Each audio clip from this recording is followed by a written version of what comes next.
bit.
Hello, lovelies. I'm totally paying attention here. I definitely wasn't being like, oh, I don't have a log to imp my signs with. No, I do have a log. No, wait, I burnt the log. And then I was like, oh crap, the stream's starting. Whoops. So anyway, how's everybody doing? Hello to everybody who's in chat already. Hi Madoon, hi Myra, hi Bun, hi Wolfmeyer, hi Moomin. Hello anybody else who is lurking. Let me just turn my loading screen off. We are already giggling. It's going really well. We are.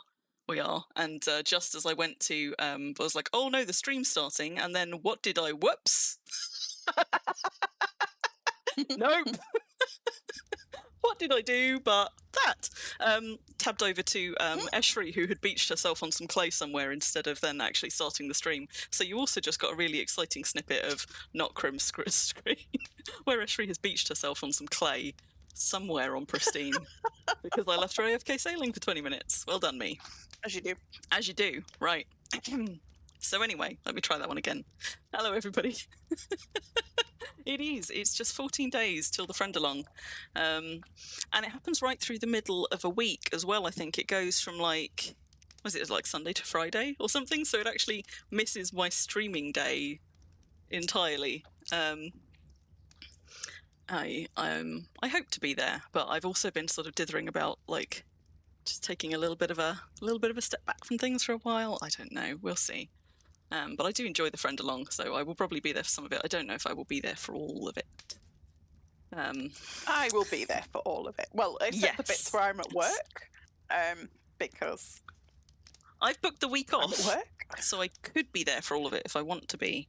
But also, I've partly booked the week off because it has been a very knackering few months, but particularly the last few weeks at work, I've been working like 10-hour days, like day in, day out. It has been a lot. And I really fucking need a rest. I am so sleep deprived. You'll be there for fish slaps, Myra. I will be there. I will try and make some fish slaps. I like fish slaps. I'll try and be there for some lawn darts as well. And for some arena shenanigans.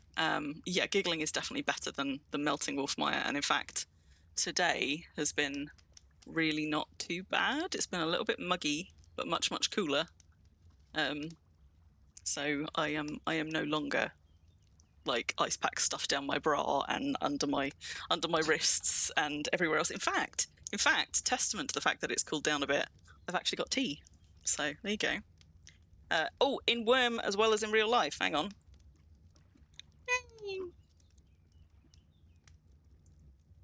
So let's what I haven't done is started cooking our dinner because I was so distracted by other things. Will it let me put it in direct? Oh, it will. So you know what? It will let you drag and drop liquid into these. But what always fools me is if it won't let you do it to the graphic on the campfire. Because it's only a graphic, it's not the actual thing. And I found this, I can't remember if it was the last time we were out glamping or the time before when I had like a cauldron. I think it was the time before when I had a cauldron on the campfire. And I was trying to make honey pancakes or something in it. And I kept trying to like drag and drop it onto the cauldron. I was like, why is it not going in? It's because it's not actually there. It's just a pretty graphic. But anyway, so let's wait. Which one did I put it in? I've lost my... I'm doing so well. Okay, yours is the pink one. Ruffle on the barrel next to me. I just need to make some more tea and then get started on our food, which I failed miserably to start in time. I'm glad it's labelled pink. I was just about to like, which one's pink? I know. For those days when you're just kind of like struggling. Yes, drag and drop. Ooh, drag. Yes. I mean, drag and drop sounds pretty cool as well. We have got a kind of dragony theme to the stream today. Have we? But yeah. Do you not even look at my title streams? My title screens of the streams that you are in. This one's got a tagline: visiting the realms of drakes and dragons, because we've hit the side of Pristine that has got all of the dragon themed deeds and geographical features. We're going to go visiting all of them. Aha. Hello, Tantail. Hi, Tantail. How you doing? What are you knitting tonight, Tantail? Assuming you're knitting anything at all. You may not be. You know what? I should have changed the volume on this first, but never mind. I like those two things as well, Myra, but I also like the horse race a lot. It's just fun. Fish slaps and fishing contests. Plus I won it twice last year somehow, and everyone was like, "Oh, we need the horse you had. We need this. What are you doing special?" I'm like, literally nothing. I'm just riding the horse. It's just luck.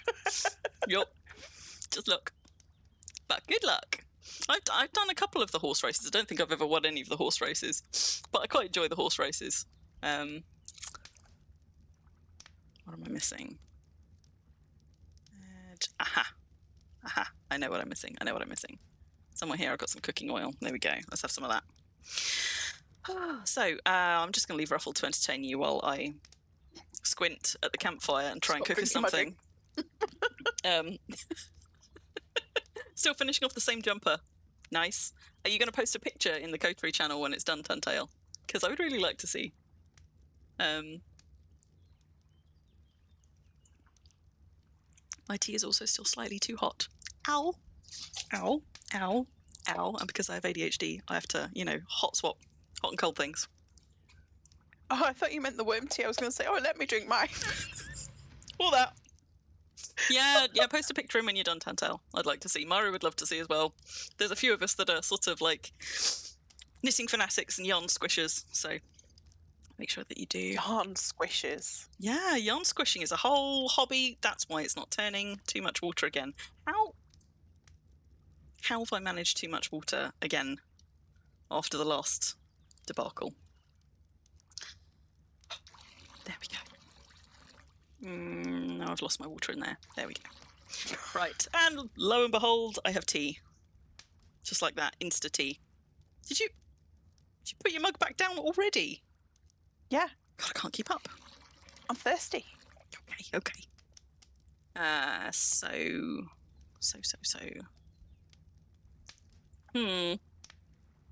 Now I can't actually remember which of these things I chop. Fairly sure all of these get chopped. What's yarn squishing? Okay, so balls of yarn. Yeah. Squishing them. It's how you test how much you like the wool, right? In a wool shop, you go around just squeezing balls of yarn and being like, oh, I like that one. Well, that one's good. Maybe you pick them up and you sort of like turn them in your hands and give them a good two-handed squeeze. No?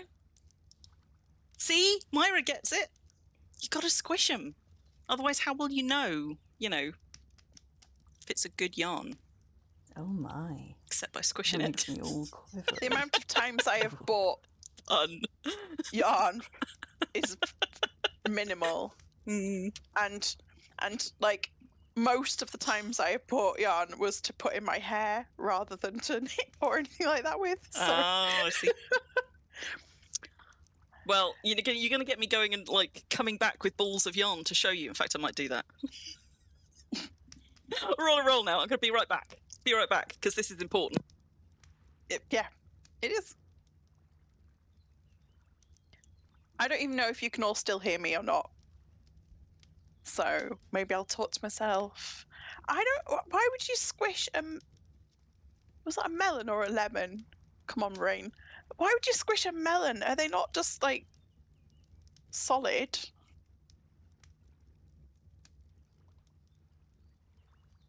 So why are you squishing melons? They don't squish.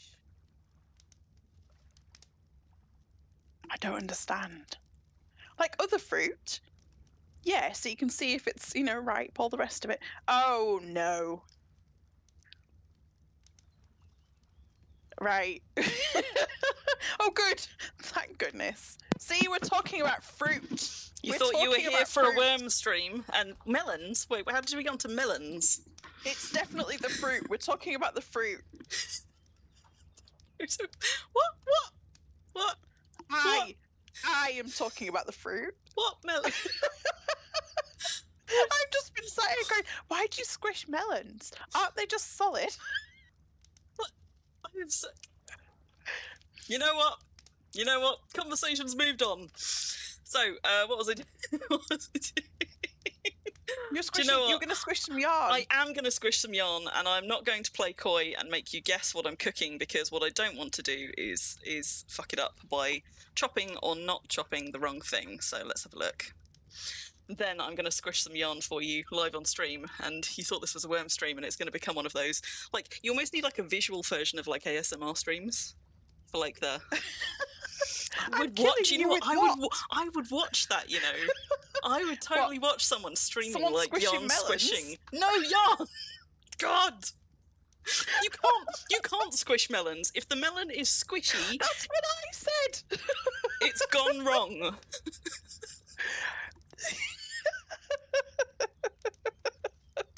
Not all fruit.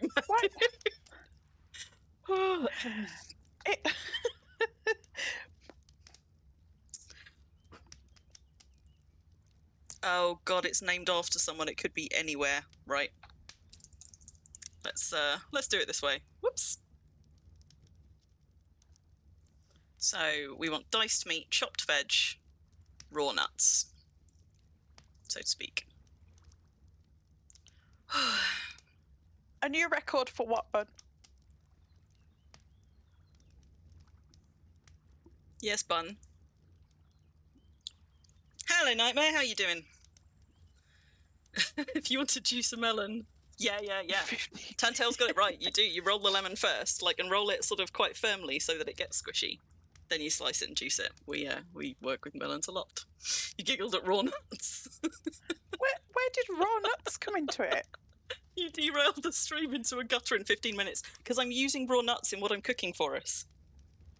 So I said I needed chopped veg, diced meat, raw nuts. I was trying to look up the preparation of the foods to make sure that I didn't cock it up by chopping something I wasn't meant to chop. So let's just... And I am going to squish some yarn at you in a minute, but I just want to start the food cooking, otherwise we are never actually going to get moving on this exploration stream. Next question is, what's it going to want? No! Oh God, that's going to turn into a game meal before I can actually get the stuff together in time. Let's try that. Do I get more tea, or do I need to go and drink some water out of the ocean? You can. Yeah, I mean, you can. Would you like more tea? You can have mine. Any. You can Do have you know what mine. yours? The one in the purple cup. No, it's fine. It's fine. You can have mine too. It's belladonna tea. Sure. It's definitely not poisonous. Uh-oh. Don't be concerned about the speed I'm walking. It's fine. Why is it still saying it's going to make a game meal? Right? Campfire, frying pan, diced meat, chopped veg. Is it because we've got too many veg? Does it maybe not like multiple veg, do we think? Yeah, look at that. Does not like multiple veg. Well, screw you then.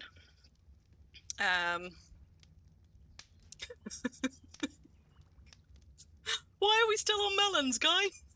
You're grinding wood cutting, are you, Nightmare? Nice. We are, so, sorry, for anybody who wasn't here at the last of the, hello. Hi, Ruffle. She's being a creepus, guys. Look, Ruffle, look. Look at the squishiness of it. Right, but I got distracted. So, what was I doing? Cooking. I was cooking. And trying not to just make us meals. So... Squish. I'm going to come back to the squishing. Onions. Right, good. Hopefully... Thank you, Tantail. It is my Mask of the Returner. Yeah, and also, because now that we've got Ruffle in different headgear, I was saying this the other day, come back and stand in front of me again, having just dismissed you. because usually Ruffle's in her Drake helm, which covers part of the Mask of the Returner, and it was only What was I saying? It was only when I came and looked the other day when she had a different hat on that I realised that it's got a love heart on it, and I had just never clocked it about that before. I even own one of these masks, but because mostly I see it on Ruffle, and normally her headgear's covering part of it, I hadn't clocked that it was actually a heart design on the side, and I think that's kind of adorable. So there you go. You can get a nice little view. Ruffle has a mouth. She does have a mouth and a nose and hair. Look. Yep. Who knew? So we're all out in our fancy hats today. But there you go. Yeah, Mask of the Returner is a nice one. Tantail singing Phantomatus. And I still forgotten what I was meant to be looking at, so not enough oil. Fine. How about now? Whee! Okay. So, while that's cooking... You do sometimes see them for sale, sometimes. I once found 3 on a merchant and bought all 3. I did if that's what you mean. Similar. Just in case. But this one's mine. This is my original that I got. Made by me. So yes, I was going to give you an education in yarn squishing because you can tell some of the qualities of a yarn by squishing it. So we've got not that I have a problem, you understand, but we've got we've got these nice kind of, this one's actually an acrylic yarn, which are not my favourites, but they are You don't get affordable frags and bright for that one, and lovely. Madoon. We're camping. We're starting off at Camp Nightmare because we start every stream and end every stream, every one of the glamping streams with a camp. So we're just cooking ourselves up some food. There's the first one. And then we're going to go exploring, and we are on the south side of Pristine, which was the thing that I was about to when I got distracted by the Mask of the Returner stuff. Was the thing that I was about to tell you. So there's your dinner, Ruffle. Oh, thank you very much. You're welcome. I suppose I should just pop mine in there as well. So walnuts and some onions for future Crim. This did not like me putting multiple vegetables in it, which makes me very, very sad, but that's okay. Yeah, so we are actually currently down here on the southeast side of Pristine. Last couple of streams we've gone and explored all around this upper bit, all around the north side. We haven't actually done these islands over here, but we went down the east side of the mainland here out to have a look at these islands up here, and then continued on down around, popped over via Aozatic Market, and then ended up down here. And today we're going to go exploring these islands down here. We're going to go and do a little bit of the mainland and the grasslands down this way, see how far we get, hoping to swing by the Friendalong site for anybody who hasn't seen it or needs a little bit of a reminder, because the Friendalong is in a couple of weeks, so we'll go by there. And we're just going to do a little bit of an explore, basically. So that is the plan for today, but at the moment we are just here on the southeast side. So you use yarn with nylon in, yeah, for strength, right? So yeah, so this one's an acrylic yarn, but it is a particularly soft and lovely one, and it comes in beautiful colours. I'm somebody who has like my skin like flares up super easily with like wool. I find pure wool quite itchy. I'm okay though with things like merino wool, which is super soft, but so I spend a lot of my time in yarn shops going and squishing things for different kind of squish qualities. And since we're talking about squishing here, this is a ball of wool that I have wound. So this is much more tightly wound and less squishable, but in the shops they're loosely wound like this, and so you get this lovely kind of like, look at that, like proper squish. And it's Squish, so squish. good, and you've got to kind of like, you've got to go feel them to really get a sense of what they're like. And I mean, this one's got baby alpaca wool, baby alpaca wool in, and merino, so it's an alpaca and merino blend, and it is super soft and lovely. Like this one, like one of my favorites, is also this is alpaca, and it's got a bit of Pima cotton in, and this one is I like also that like, it's in Crim colour. yeah, I have quite a lot of Crim colours. You may have noticed. And then we've got my very, very favourite wool, which is it's Malabrigo yarn, and it is eye-wateringly expensive, but it is like, look at it. It's like, it's just so beautifully squishy and soft and hand dyed in batches, and oh my goodness, it's beautiful. Oh, that looks a bit like oh, I wish I could remember what the wool I used to buy was. So good. And this one's a merino wool, so there's no alpaca in this, but it is just super, super. Oh, it's so soft and lovely. Post-statue fragment. Congratulations. Oh, well done, Myra.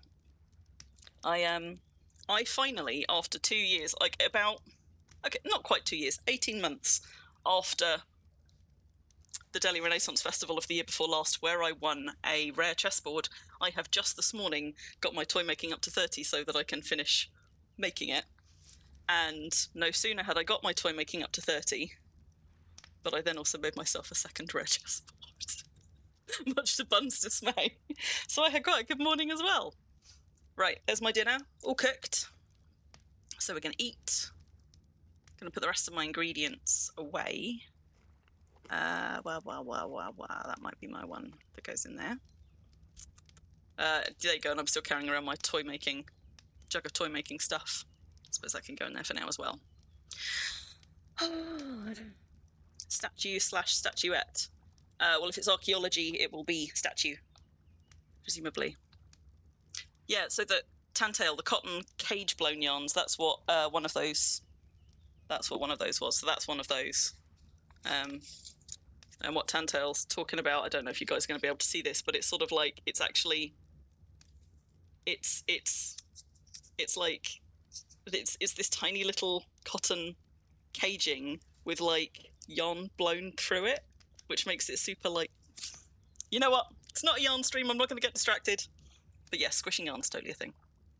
Totally a normal thing as well. And if you have never tried it, or if you're somebody who's sort of like idly considered getting into knitting and you haven't, go squish some yarns. You'll soon be buying them, and then you're going to have to get other stuff to do something with them. Otherwise, they'll just sit there making you feel guilty. That's how it works, right? So I've eaten.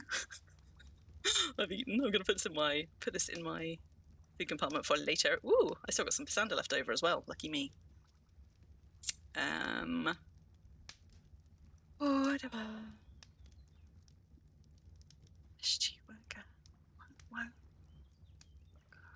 Oh, we're talking about the god statues. Yes. Yes, they're sort of not quite ordinary people size. Like when you stand next to one, they're a bit bigger than you, but nowhere near as big as the avatars. And there was, in fact, a very, very huge avatar of Magrenon stomping its way all over Thorspring walls, like like the walls on the western flank yesterday, because I logged in and I saw this just gigantic shadow blocking out the sun, and I was like, what the fuck is that? And it turns out it was Magrenon literally sat on the gates of Thul.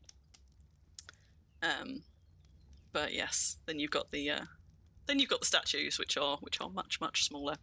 So I think we're done here. I suppose it's probably time for us to actually get moving. And what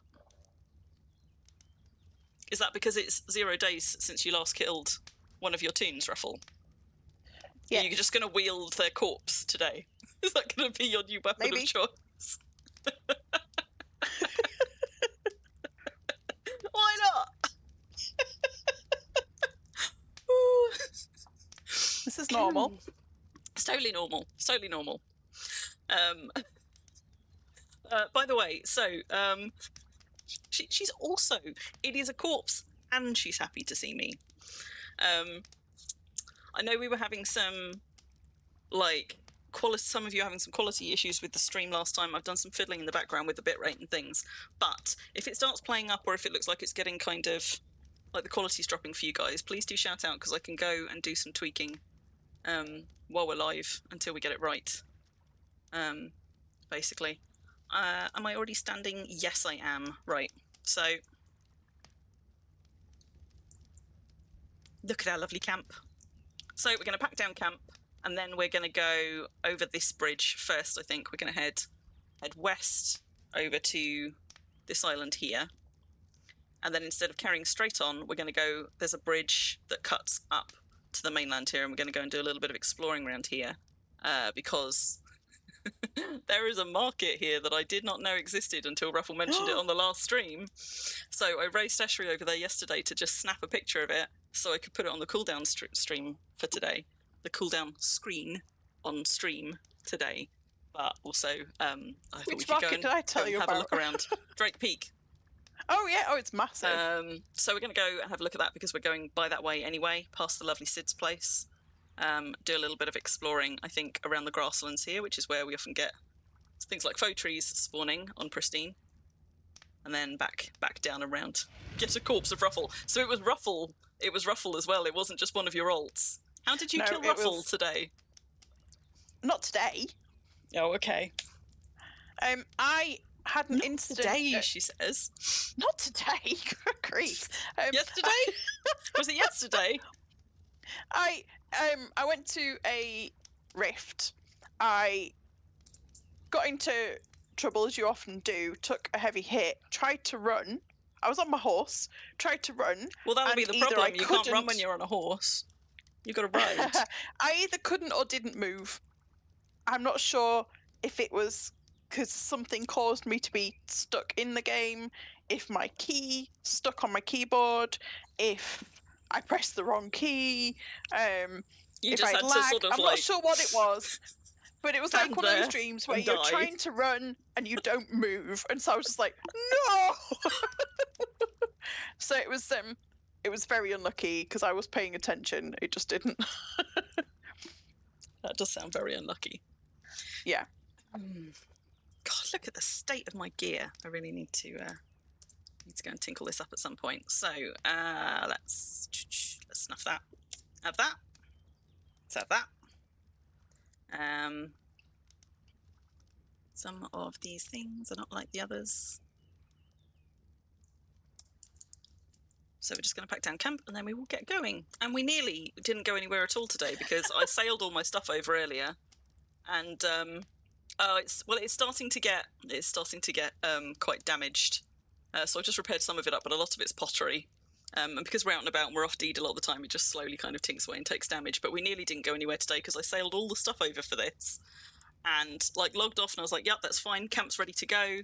And then sort of halfway through the afternoon, I was like watching Rebel Princess on TV and wasn't logged into Worm, and I was like, I didn't bring horses. We're not going to get anywhere without horses. I had to sail literally all the way back. I was like, that would have been really shitty to log in like half an hour before stream to start setting up the camp and then be like, oh, fuck. Whoops. But thankfully, some part of my brain kicked in time. So we do in fact have horses. So let's have that.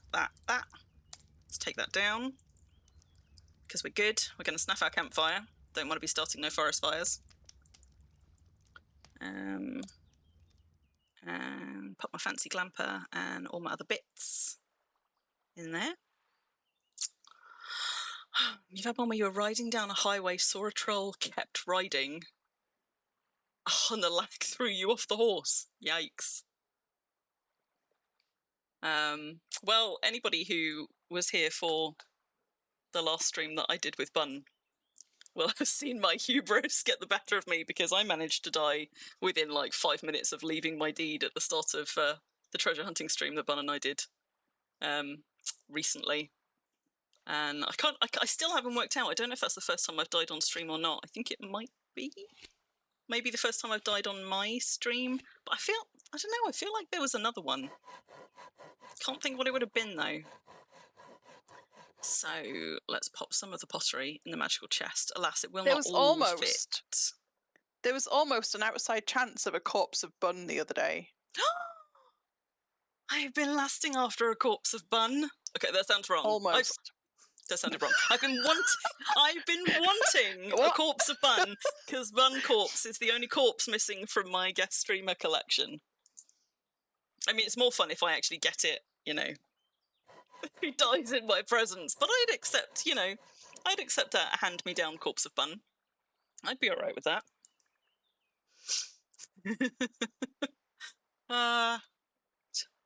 He was stressing about it during or after, Myra? About nearly having a corpse. Tantail. You just save that one for him for later. And because we were parked on a beach this time, actually, we don't even need to replant our grass or anything. Ruffle, do you want to command or do you want to be a passenger today? I mean, you know, if you want to get anywhere with any sensibility, I'll be passenger. Because right, you are. I don't know where I'm going. Whee! He said I might die. Oh, so how did Bun nearly die? How did we nearly get a Bun corpse? Was this also at a rift? No. Well, almost. Almost. On the way to a rift? There was a rift camp on a mountainside. Right. And Bun had got into a situation in which the sounds like he a was on the euphemism side to me. of the mountain with no stamina left, right next to these rift ogres, and they were attacking his horse. Oh no! So I hate when they do that. Yeah, I lost my best horse to bloody rift ogres, and it wasn't even a rift; it was a rift camp then as well. I think because with rift camps you sort of, I don't know, like with a rift you're on kind of high alert for it, but with rift camps you just maybe you're not looking for that. I was not paying close enough attention to my horse, and it killed my first immortal horse, my ebony. 4-speed, 5-speed. Must have been a 4-speed. Immortal horse, and I was not. Oh crap!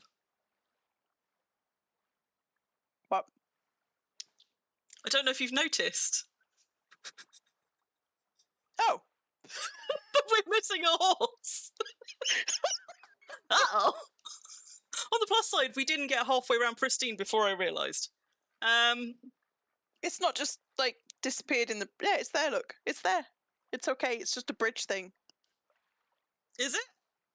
Yeah. Okay. I'm glad you can see it, because I bloody can't. We'll see when we get onto the Time to flat here, I deploy guess. Ruffle.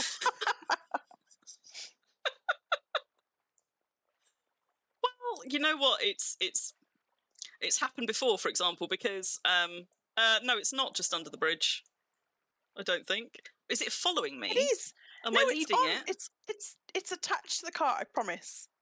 Why is it not showing now? Oh, there it is. Oh, that's not what I meant to post.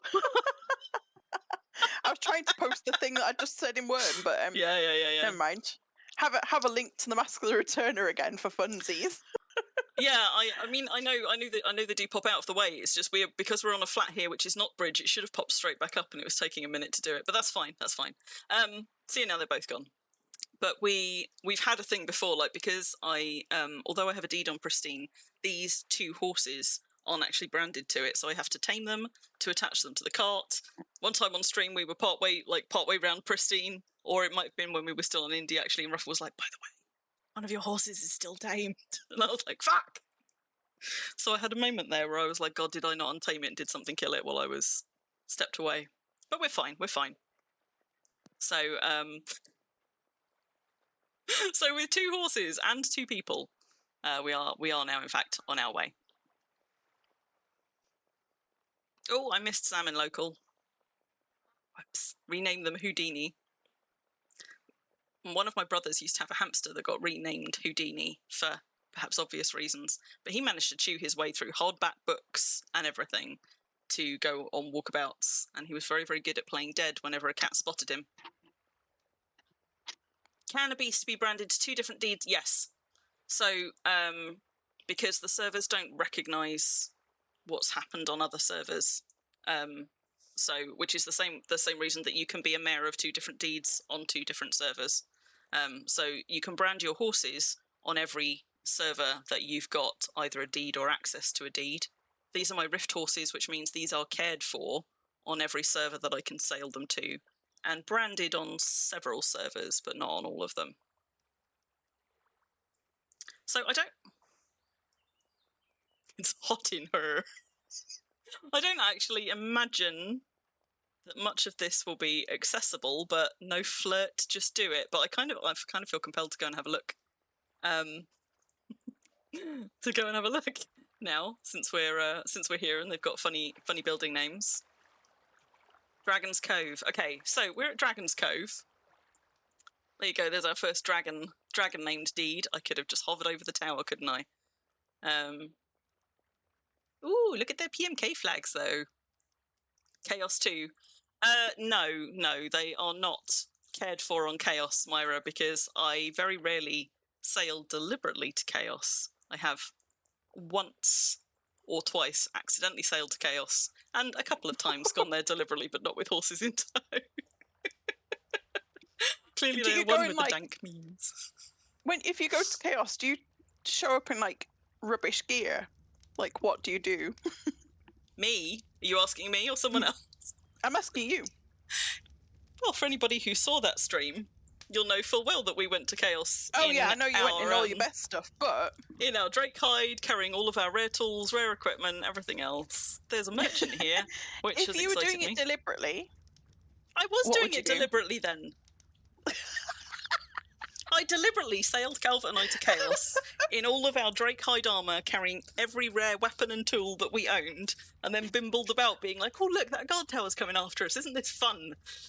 And we survived. And we're not going to be doing that again. If I were going to Chaos more deliberately, I think if I wanted to explore the land on Chaos, it would obviously take my gear off. But Calvert and I have also sometimes just sailed onto Chaos in all of our gear to just go and have a nice sail somewhere and take in the views. So we have been on Chaos with all of our kit on from time to time.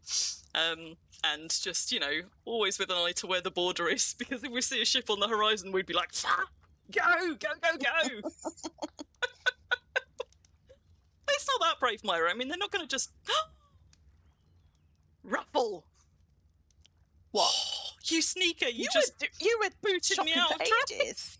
I thought it just was letting me. Yeah, I mean, it's not like it would be more dangerous if we were getting out and going and exploring on foot on Chaos, and we have done that once or twice as well, but not far from our boats. And in fairness, mostly we just quite like exploring new landscape. We haven't gone hiking up mountains on Chaos or anything, but every so often we were just like, well, we could do with a new bit of coastline, and we were like, we could just go and have a look-see. We could just go and have a look.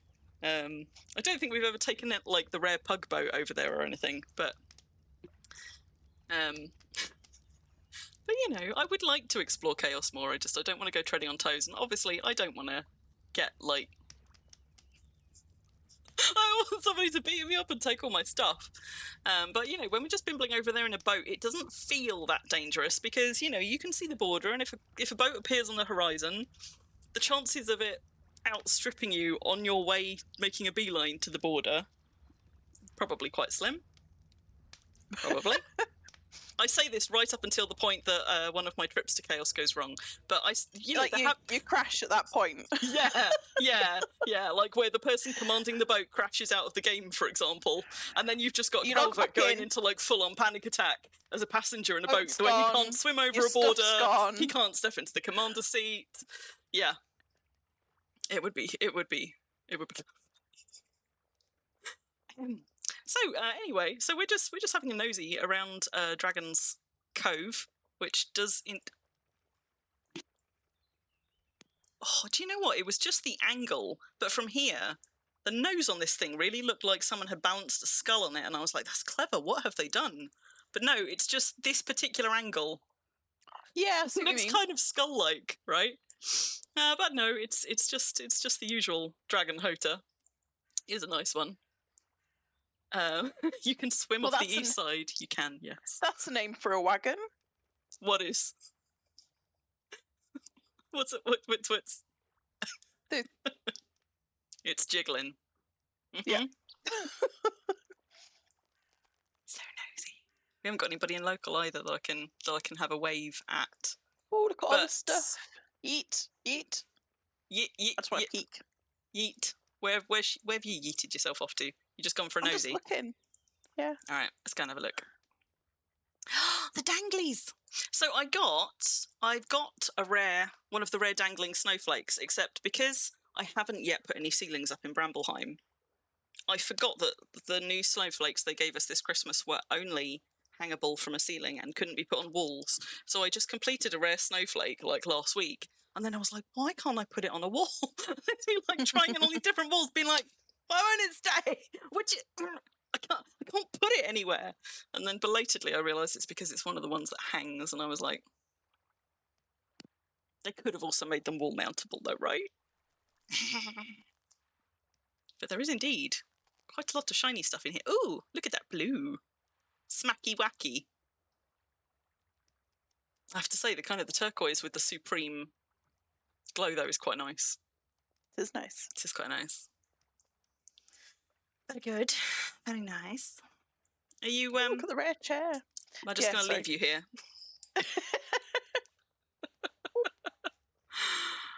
I mean, it could be, but I don't think it is just a dump deed. I mean, it's clearly they've got some very efficient, in terms of footprint, storage here. But there's also quite a bit of time that's been put into decorating and placement of things. But I just wanted to have a nosy because I was amused by the building names, and I imagine I imagine that there's probably going to be gates that we can't get through. But I'm going to go up and just have a look and see if we can get as far as a settlement token or any more interesting buildings that we can have a nosy at. By the way, if you see me like leaning forward and doing this a lot tonight. Just, what the hell was that? I think it was a moth. Just yell at me to lean back, because I've been having trouble with my eyesight the past week in a way that's kind of worrying me, but it's also making me do a lot of like leaning and squinting, and I need to go and get my eyes tested again because I think it might be time for a new prescription. I need to go get my eyes tested as well. I only have a very slight prescription on these, but clearly I need a slightly less slight one now because I'm noticing it. Yeah, mine is just a very small one as well. But I've reached a stage where I might need because these are just for the computer, but I might need some sort of like bifocal, varifocal situation for when I'm. It doesn't happen very often, but recently I had reason to be in like a couple of lectures, and if I'm looking at notes in front of me and then looking up at a board or a presentation, then I can't see either. Because my eyes can't adjust between the two fast enough. Yeah. So then everything's blurry, and that's quite weird. Well, I'm always on high alert for my eyes not working the way they're supposed to, because I had a bit of a health scare that came out of the blue, like in my very early 20s, that put me in hospital, and I nearly lost my eyesight completely, which is terrifying for anybody at the best of times. Was particularly terrifying for a sort of a 21-year-old who was like planning to make a career as a photographer at the time. But so sort of like when my eyes start behaving weirdly, I'm always like, I'm sure it's just my eyesight slowly changing, but just in case. I was just like, Yeah, you don't use glasses at all yet, Myra. It'll catch up with you. I was going to say it'll come for you, because when I went to the opticians and got these ones, they said, "Welcome to your 40s." Thanks. Mine are really only for computer use, and I got my first very slight prescription. I don't know, in my early 30s, I think, and it hasn't changed much in that time. It's only changed once, but it's time to get them retested because I think it needs to change again. And I'm sorry, I just not as much past 40 as I am, though. I just reflexively stuck my hands in those clams because I was distracted. But now I'm here, I might as well finish. Oh, yeah.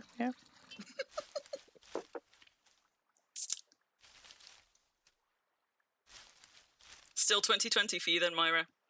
Mine used to be. Like I say, it's only really for computer use that I have them. But I'm now losing my my close-up. I just keep finding myself leaning and squinting a bit. I will soon have to take glasses to the supermarket, which makes me feel so old. Your prescription changed after having your son, Tantail. That is weird. I wonder why. I mean, I suppose maybe it could have been coincidental, but we've got a Primordia tower here. I've had Primordia in local on and off across the course of the day, but I don't actually know whereabouts they're based. But since we're this close to a Jen Kellen tower, and I'm being attacked by a crocodile, hang on, let's just teach this crocodile a lesson. See, oh, there it is. I really like these little doors, these little door graphics that we have in the towers, and I'm always sad that we've got graphics on some of those PMK towers and have had graphics on some of those PMK towers that I would love for us to have had as building materials for years, and we haven't. But this is partly why I'm so excited about the new log walls having different doors and windows. I was like, yes, more doors! I suppose it would be helpful. Just check I've actually got something equipped, and yes, I do.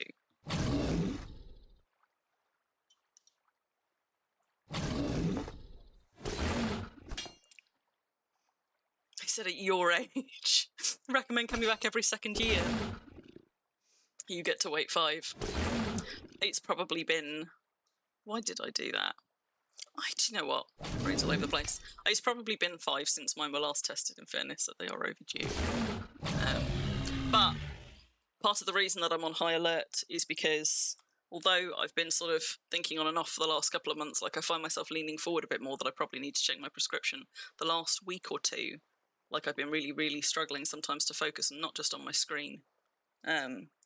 but I also have worked some quite long days with a lot of staring at screens. But look, how cool is this little door? Why couldn't we have doors like this in our actual buildings? Yes, please. Yes, please. It's very nice. Yes, and I also like that the JK towers have this little climbing platform going in and up on the inside. And if you've never spent any time looking inside the non-standard towers, it's worth just poking your head in them and actually having a look, because they've all got like different features on the interior, which I quite like. Anyway, yes, I don't quite know why I'm in third person. Let's not do that. Yeah, such hot weather, and it's going to be hot again. No. Yeah, it's been hot weather. It's been very long days. A lot of like staring at my screen for like 10 hours, sometimes not being able to like take lunch or stop or whatever. And so my eyes have been getting quite dry. So it might not be anything to worry about at all, but just because I have once before had a swelling in my brain that pressed on my optic nerves. You've got to keep an eye on these things. You've got to keep an eye on these things. Oh, I wasn't even sorry. You were just making a pun for fun. It wasn't deliberate. I just realised The after I said it, I was like, wait. The pun wasn't deliberate, or the timing? No, the pun wasn't. Or I don't know. Which is the right answer? They're all wrong. Every one of them is wrong. I was just saying words. Just keep digging. Just keep digging. It turned out to be a pun, so. So that's the bridge that we're going to go and cross back over to the mainland. Oh, look at the pretty kitties. Just out of interest. Over here. No, it's a boy. We're safe. I'm not going to try and take a cat. Look at all of these crocodiles, though. Look at them all. Do you know what I like about the sly crocs? Is they look like they've got a supreme glow on them. It's that kind of bluish sheen again. Yeah, they do. And they always look like rare crocs. I only kidnap females. Wait, what? What? I've lost some. I've missed some context. Whoops. Hello. I've clearly missed some context here. I took your last quote off the screen. I don't know if Bun saw it before it disappeared. You use glasses all the time, do you, Bun? Your eyes got ruined by lockdown, Madoon. What, as in, like, effects of having COVID, or just all of the, like, staring at really close screens and things where you went to doing a lot of, like, web-based meetings and stuff for work? That's how you can see about 2 or 3 inches before it gets blurry. Yeah, Wolf, we do, don't we? We want to be able to climb those stairs. Sorry, as you can all see, I'm just now catching up on chat. And catching up on Tantail's puns along the way as well. Oh, I see, because the cat was male. I don't kidnap them, it's just if they're female ones, and to be honest, that one was a bit old. If it's younger than aged and it's female, and it's in one of the nicer colours, I'm often tempted to take it home because I keep meaning to go and set up my cat breeding program again. So why am I getting damaged? It's got a stupid hat on, haven't I? It's not a stupid hat. It's beautiful. Oh, look, you quitter. You're as bad as Bun. She's back in her Drake helm. You've just got no style. Disappointed, Ruffle. Disappointed. I do kidnap pretty young female cats. Yes. Because we only get I also didn't have a weapon equipped. That will be why. It's not the hat. Is it because you were still carrying your bloody corpse and trying to, like, beat crocodiles with a corpse?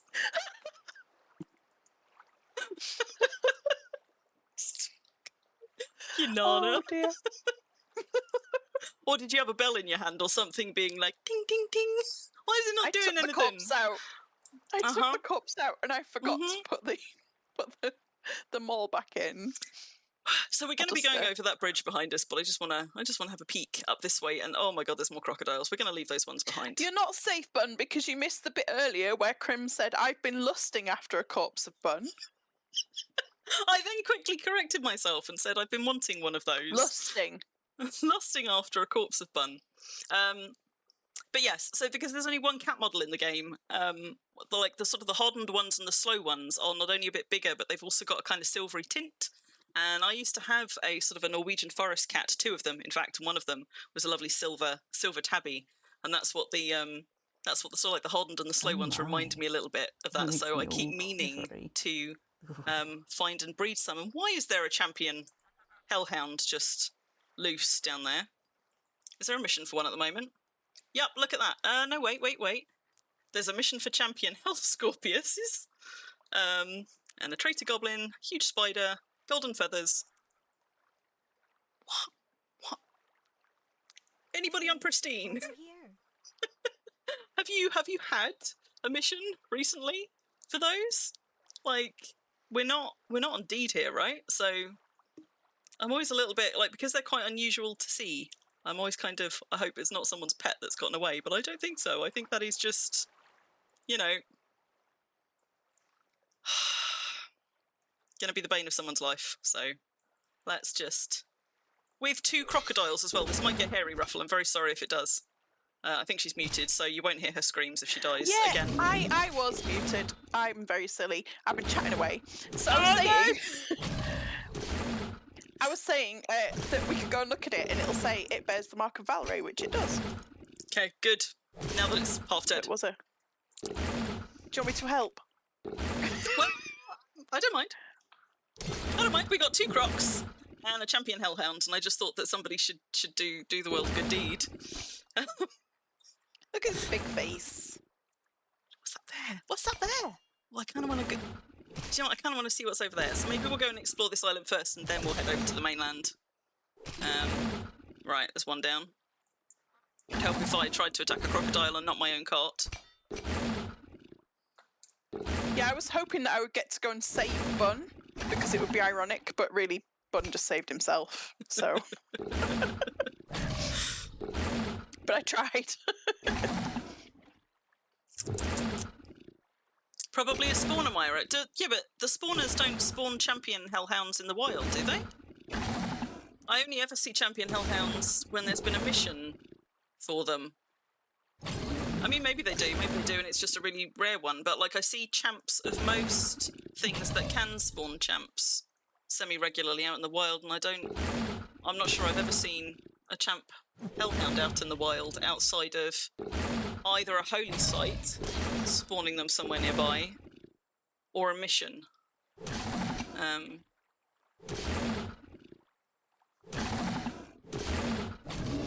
Taxing the cart seems like a bad idea.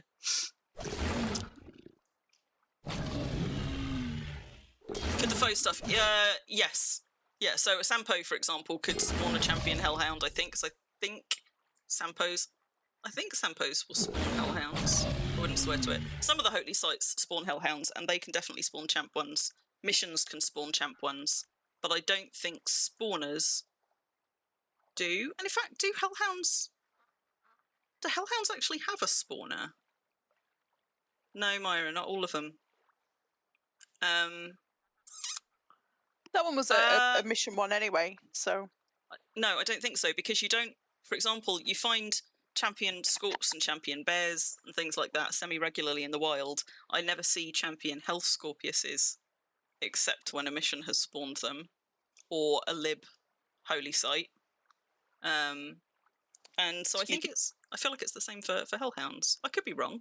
Maybe they're just rarer than the other, like some of the spawners. Maybe the other spawners put out champions more frequently, but my assumption has always been that certain kinds of ones just aren't spawned champion in the wild by spawners, because we only really started seeing them as pets that didn't have the mark of Valray after they introduced holy sites. Might be wrong though. Tantail, I don't know what that was what that emoji was meant to be, but I read that as spawn wherever they're most pain in the strawberry. And I'm sure that's not what it was meant to be. Oh, it's a peach! Okay. Okay. I was like, pain in the strawberry sounds... I mean, I would not want a pain in my strawberry, so to speak. No, certainly not. No. Yeah, I mean, unicorns will put them out. Put them out a rate of knots. But also, yeah, but I don't... Do all creature types actually have spawners, though? Because I don't think I've ever seen a hellhound spawner. I thought some of them were just sort of spawned by the server. But Yeah, I maybe think they so. do. Do they have hellhound spawners? Maybe I've just never actually spotted one. I haven't gone looking for them I haven't spotted on one. purpose. But you see sort of troll mounds and scorpion mounds and like crocodile hides and unicorn rustles and things. See those semi-regularly, and I don't think I've ever seen a hellhound one or noticed a hellhound one. I suppose I should probably also... Bloody hell, that's not a path. Outrageous. I should probably just heal myself and put some of these corpses down that apparently I just picked up. Let's just do something with those. Oh, that's got damage on it. Time to tink it up. And Repair. more hellhounds. Hello. Like that while we're at it as well. That's a climbing wall. Yeah, mag holy sites. Well, all of the holy sites will spawn champion creatures. It's just because most of the holy sites only have 3 or 4 kinds of creatures that they spawn. Lib ones will spawn hell scorpiuses, and that includes champ hell scorpiuses. In fact, Ruffle and I were once camped on one of the lib ones. I can't remember. It was the ones that give us the soul gems. We were just like camped somewhere up a mountainside in the middle of nowhere, and suddenly I heard this like stomp, stomp, stomp, and this like great big shadow crossed my screen, and I was only logged in on like my lib priest alt. I was like, what the fuck is that? And I kind of scanned up, and champion hell scorpiuses are so big. Huge. So big. It was about half the size of the mountain, and it just walked across the mountain like it was nothing. And we were just watching it go and then being like, that would have just taken us out in one on our very squishy lib priests. Mine's not even a lib priest anymore, so... What, hellhounds? They do howl, yes. But I have to say that one was not howling. That was not making howling noises when we hit it. What was I doing? Oh, I was healing myself, wasn't I? I knew that I had a plan. It stopped for some reason, and then I got waylaid. And have you repaired the guard tower? Or are we not close enough? Okay, good. I know we did, I did it when I was on guidance, but now I kind of feel like I should do it every time we go past the guard tower, just sort of just check in. Just see if this one's been tinked up in a while.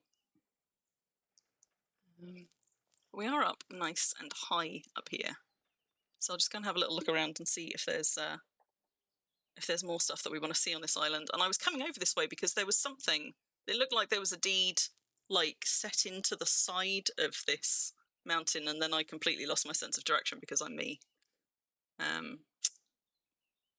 Yeah, Tantail, I mean, I forget to, but having gone and done it deliberately on the guidance stream, because I was there on Crim with, as high repairing as you can get on guidance, I'm kind of with Ruffle now, sort of like when we go past the guard tower, when I remember, I try and have a look and tink them up if they need it, or just at least repair them up if they need it.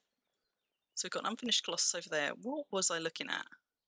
Was it on the side of this one? I don't even know. There's a road, which is a promising sign, but just kind of want to see how far this goes.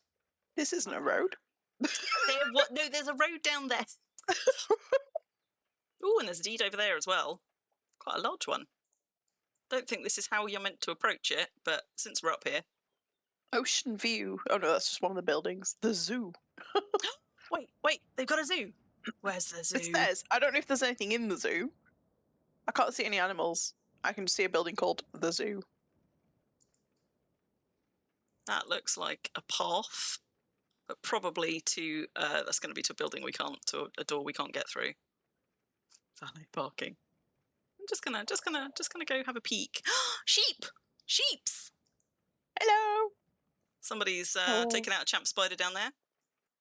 Well, this is not the deed perched on the hillside that I wanted to come look at, but it is another one perched on the hillside. Wait, something's attacking one of those sheep. No. That wolf. That wolf. Get it. Get it. No. Stop it. Bad wolf. Oh. Is it gone? Have you got the sheep? Oh, Or there's is a it spider wandering? as well. There is, but the spider at least I haven't got probably the won't sheep. attack it. Sheep's okay. It's only dinged.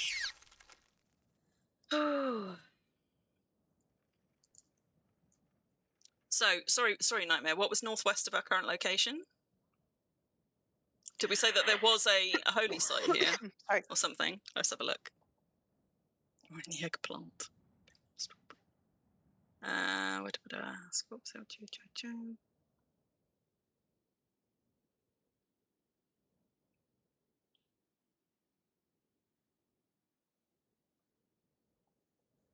Just trying to catch up and see what I missed on chat.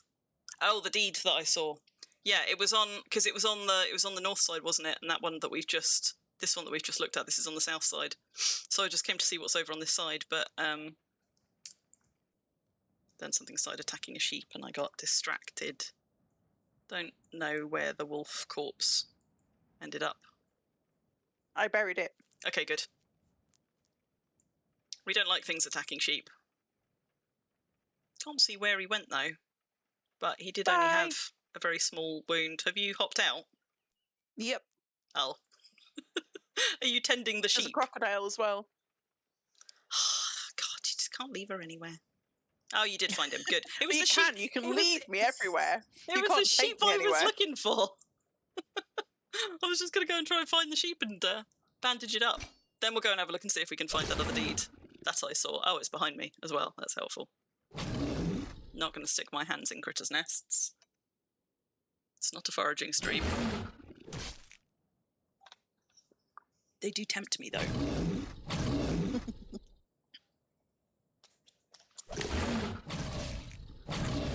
Oh, do you know what? Why did I not think of having, like, comfort squish balls for stream before now? I could just sit there and be like, ooh, ooh, ooh, ooh. I That's don't a know how anybody quivery moment cannot. if anyone wants to redeem it. I don't know how anyone cannot like yarn squishing. I mean, I agree it's got to be the right yarn. You don't want the kind that makes your teeth go like you don't want squeaky yarn, but let's go and have a, Oh have a There we look go. back over this way. I'll That redeem makes it. me all quivery. Ooh. Thank you for that. Every time that one's redeemed, I'm not sure if I should have put that one on there, but it makes me chuckle each time. So somewhere back here there was a road that I then flatly ignored. And maybe I can find it again. Maybe it was over this way. But I have no idea where the deed was that we saw, so we're just going to go stumbling about until we get far enough down that we can have a proper look. Is it further along? Maybe. Uh-oh. What do you mean a slope that I can't go down? Ah, and more hellhounds. Back up we go.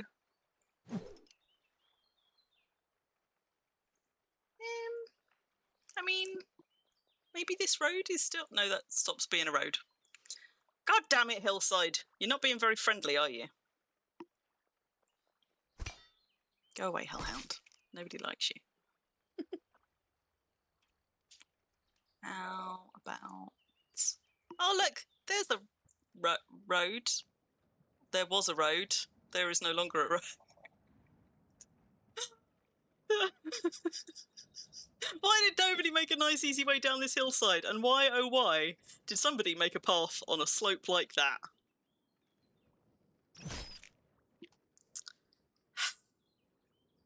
Now we're just being attacked by all the things with no stamina, stuck on a hillside.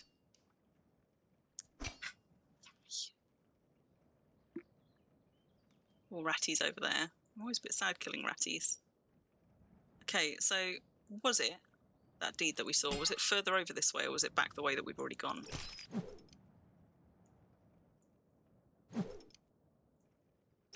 you what, let's cross just down there. I don't even know what, like, is that you hitting rats?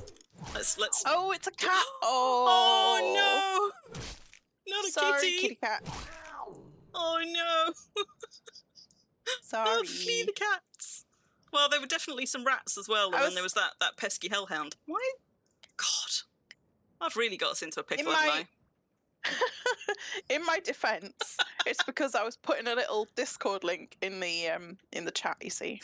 Oh, well done, Ruffle. Well done. Thank you. Let's just go up and round. It'll be fine. Because I just this week learned how to create the link, so. Oh, I see. I see. Trying to be a good mod. What are we doing? We're stuck on a mountain, like on a hillside, that I'm struggling to find my way back down off of, much to my frustration.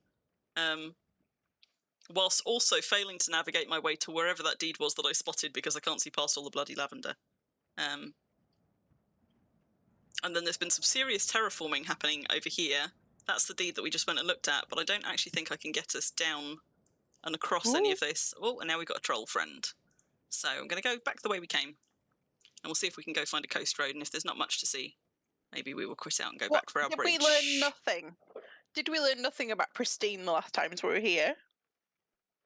That Pristine's lovely, and that it doesn't like coast roads. It doesn't. That's true. It does not like coast roads, and it also does not like letting people off a mountainside or a hillside once you've got up onto it.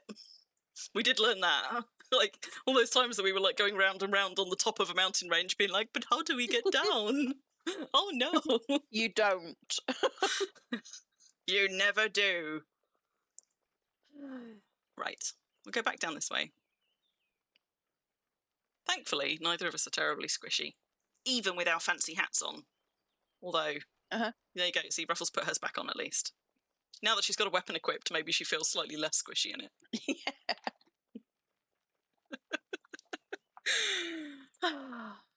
See, I don't mind being in a cart. I mean, obviously I find it quite slow, and I find carts kind of unwieldy. Like, I prefer to explore on horseback. Would you like Bun to tell you why this one's slow again? I mean, it's been at least a day since Bun last told me why my carts are so slow and why my horses are no good. It needs imping again. What are we on? It's back to being a 69 cart. Oh, so it is. Look at that. Well, see, but this is a different cart. So Bun imped one of my other carts when we went treasure hunting because it was at 69. He didn't want it at 69. Look, this one was not deliberately at 69. I think it's just I got all my carts imped up to past 70, and when they take a few damage hits, they end up stuck on 69 for a while, and then Bun objects. Mules with good shoes. Hello, Wendell. Good to see you. Yes. If it were the best, it would be mules, and also it would be draft horses. And these are demonstrably not draft horses.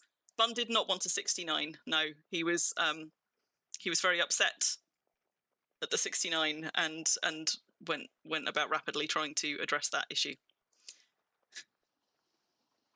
So that's the bridge that we want. We're going to come back for it. I saw that terraformed bit of stuff when we look. There you go. The deed was beyond it. It was further along. So we'll come this way. It's fine. There's another very large spider up ahead. Sorry, Ruffle. You typed donkeys, didn't you? Yes, you did. You did type donkeys. We're going to go and fight a large waggly butt thing, which for Ruffle will be a blob, so long as she doesn't look at the stream while we do it. I can look at them, I just don't like it. You do have a lot of opinions, Bun. Yes, but why look at them if you don't have to, is all I'm saying. My problem with large spiders in real life is I can't not look at them. So I end up just sat there watching them, keeping an eye on them, until somebody can deal with them or until I pluck up the courage to. You need to go to the Friendly Spider program. Do they use flooding techniques? Do they make you touch them or let them touch you? They don't make you do anything. Is touching spiders part of it, though? Only if you feel that you want to. No. Only if you want to. No, listen. They You don't touched me understand enough. how. Thank you. You don't understand how arachnophobic I was before I went on it. I was unbelievably arachnophobic. It was I ruining my believe life. you. I believe you. I believe you. I believe you. It's like mine. I would not say I'm arachnophobic. It's not as acute as a phobia. I just really don't I like them didn't- and have sometimes sat there watching them for hours and had a couple of panic attacks over them, but only sometimes. I didn't manage to touch the house spiders, but I did hold a tarantula by the end of it. See, but tarantulas I don't mind because they're quite slow. I mean, I'm not saying I'd want to hold one, but because they're quite slow moving, like it's certain kinds of spiders and the ones that have kind of quite erratic, like stop-start fast movement in particular that I struggle with. It's like the spindly ones, although they're big, they don't go anywhere fast. They're not particularly unpredictable, so they don't bother me. But the sort of like the house spiders, which are hairy and fast moving and unpredictable, nope. And they've touched me before, and I don't want them ever touching me again. Thank you very much. The program is like a whole half-day thing. It's not like a very short thing. You go, they have you all in a lecture theatre, they pair you up with someone else. You share some of like why you have the phobia, what it is that bothers you. They do some myth busting. Someone who's an expert comes and talks and answers any questions you've got at all. And they sort of tell you all about spiders in general. Then you go and you have hypnosis. Hypnotherapy is very good for phobias, in fairness. Yep. I've heard that So from you have several people. hypnotherapy. Then so they're using like multiple techniques. Then after you've had the hypnotherapy, you go over to the bug house. And none of it is forced. No one makes you do anything. And they start out by bringing over they've got like little Tupperware boxes that are see-through with little spiders in. They'll say, "Would you like to hold the box?" And you're like, "No." No. But I can't, like, with a spider in a glass, I'm like, ooh, no. But by the end of it, I could. And I could catch one in a glass, and it was genuinely life-changing. I highly recommend it to anyone. I am a glad spider for you that phobia. it was, because, yeah, phobias are shit and horrible. I can catch them in glasses, and I can eject them from the house. I don't like to, but I'm okay. There's a couple of times where I've encountered a spider in a space like if I'm overtired, for example. Sorry. The little rat was chasing us and it was doing its little like boing boing. It was so cute. I know, I love their little like hoppity runs. If you've never tamed a champion rat, by the way, guys in stream, and just then like led it around, like particularly like looking at it from another toon or watching yourself in third person, they have this lovely little like hoppity canter that they do behind you, which is fucking adorable. Totally forgot what I was saying, but yes, like if I'm really overtired, for example, and there is a particularly large spider in my bedroom, that is a problem, and that's the kind of problem where it actually is like a problem because I won't be able to sleep while it's there, and if it's somewhere that I can't reach it, I then sort of can't go to my bed and sleep. I'm already overtired, can't eject it, can't deal with it, can't take my eyes off it because it might move, and that's when I get into trouble. But for the most part, I'm actually, I can either I move used to them be so bad. or find someone who can. I used to be so bad that, for example, one time I had managed to it would take me so long to deal with it. I'd managed to kill one that was quite big in my bedroom, but after that I slept in another room for a fortnight. I once lost track of a That's how bad I large used to be. house spider in my bedroom and moved out of my bedroom for several days until the panic had passed when I was younger. But yeah, they're not usually so bad that it's panic attack inducing. But if I'm already like tired or I've just not got any spoons left, and sometimes it's the straw that breaks the camel's back.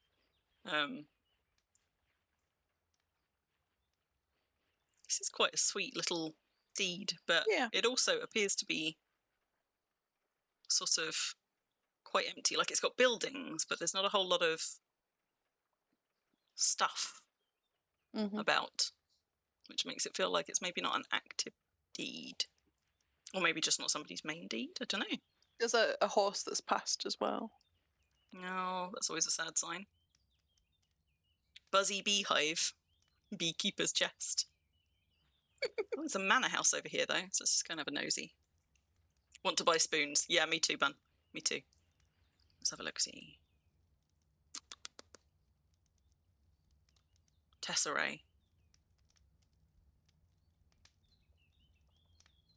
See, so, I mean, this deed's clearly been here for a long time because it's got up to its maximum productivity bonus. But also, if the mayor's title is caretaker, that makes me think that it is like a secondary deed or something. Oh, they've got a mausoleum. I love a mausoleum.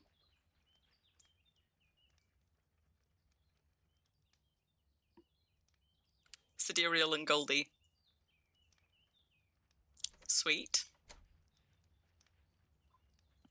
So I wonder if this is one of, I don't know, one of Goldie's deeds or one of Sidereal's. I like that they got a fish and chips as well. I have a fish and chips. One of my, much as I dislike puns, one of some of the shops in Little Venice are pun names, and my fishing tackle shop is called Fish and Chips. So that's a pun I approve of. It's got an animal in it, so it counts as an animal pun, and therefore it is allowed. Four Oaks Winery. Ooh. Do you like a winery? Oh. That isn't even a deed. What's not a deed?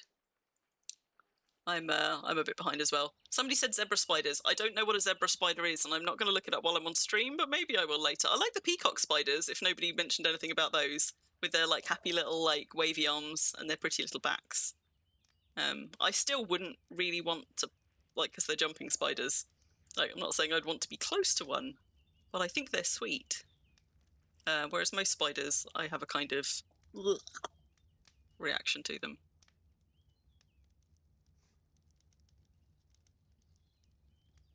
This is all quite nice.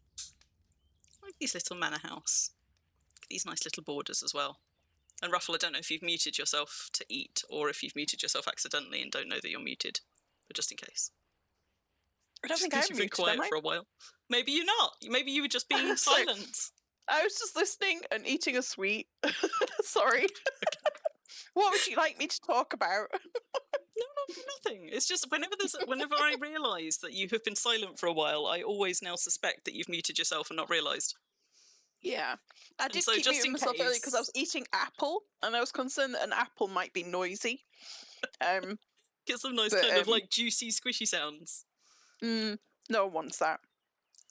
Well, depends on the kind of squish, I suppose.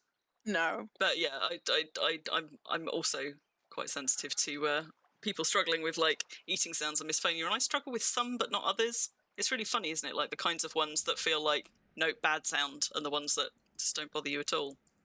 I hate hearing people eat, but I love listening to the rabbit eat. Oh, fog spiders. There's not even fog. Well, there's a little bit of fog, actually. Oh, fuck it. Let's go and kill the fog spider. It's seen us now, anyway.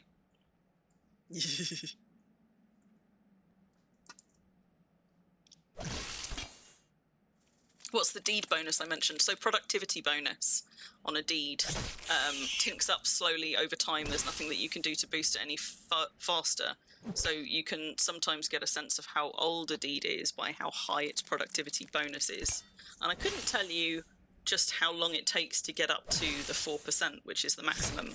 But if you encounter a deed with it up to 4%, that deed's been around for a while, basically, because that's capped out its productivity bonus. You hate hearing breathing when you're trying to sleep, Tentail. Breathing or snoring? Yeah, fog spiders are not nice. So we're going to kill it, and then we're going to drink its corpse.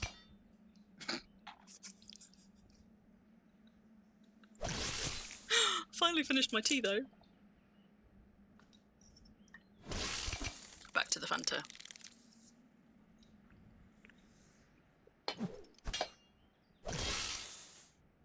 Loud breathing or snoring. Fun's up to 3%, so that's 4 years and change. Okay, that's good to know. Slurp, slurp. Oh, hello. Oh, I love a goblin death rattle. So good. Such a good noise. Right. Did you steal my slurping corpse? I had not yet slurped. I Outrageous. thought you'd already slurped. No, I got distracted by the goblin. You've only seen Foggies a handful of times. Yeah, I mean, I find their corpses more often than I actually find Foggies out in the wild, but this is a I put it in the cart so now you can nice slurp it. hillside. There's a very large spider up there. Okay, but it's more fun if you slurp it off the ground, and it always makes me feel a little bit like Voldemort. Where is it? Right. I could run off with another corpse of Ruffle, guys. Could just. Shh.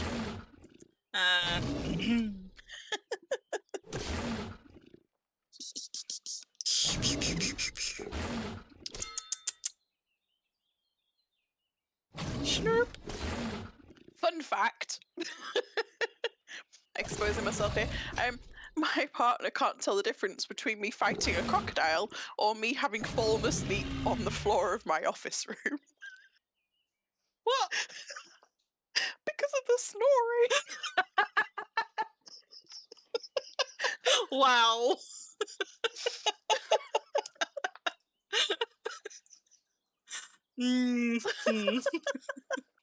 Sometimes, sort of, when I've passed quite a good night, which is unusual for me because I don't sleep terribly well and I'm a bit of an insomniac at the best of times. But sometimes when I have a night where I feel particularly well rested, and rare though it is, and come down sort of feeling pretty good about myself, sometimes Pav will pop his head round the door and he'll be like, "Trimming hedges again last night, were you?" Not you. I slept well, thank you. No.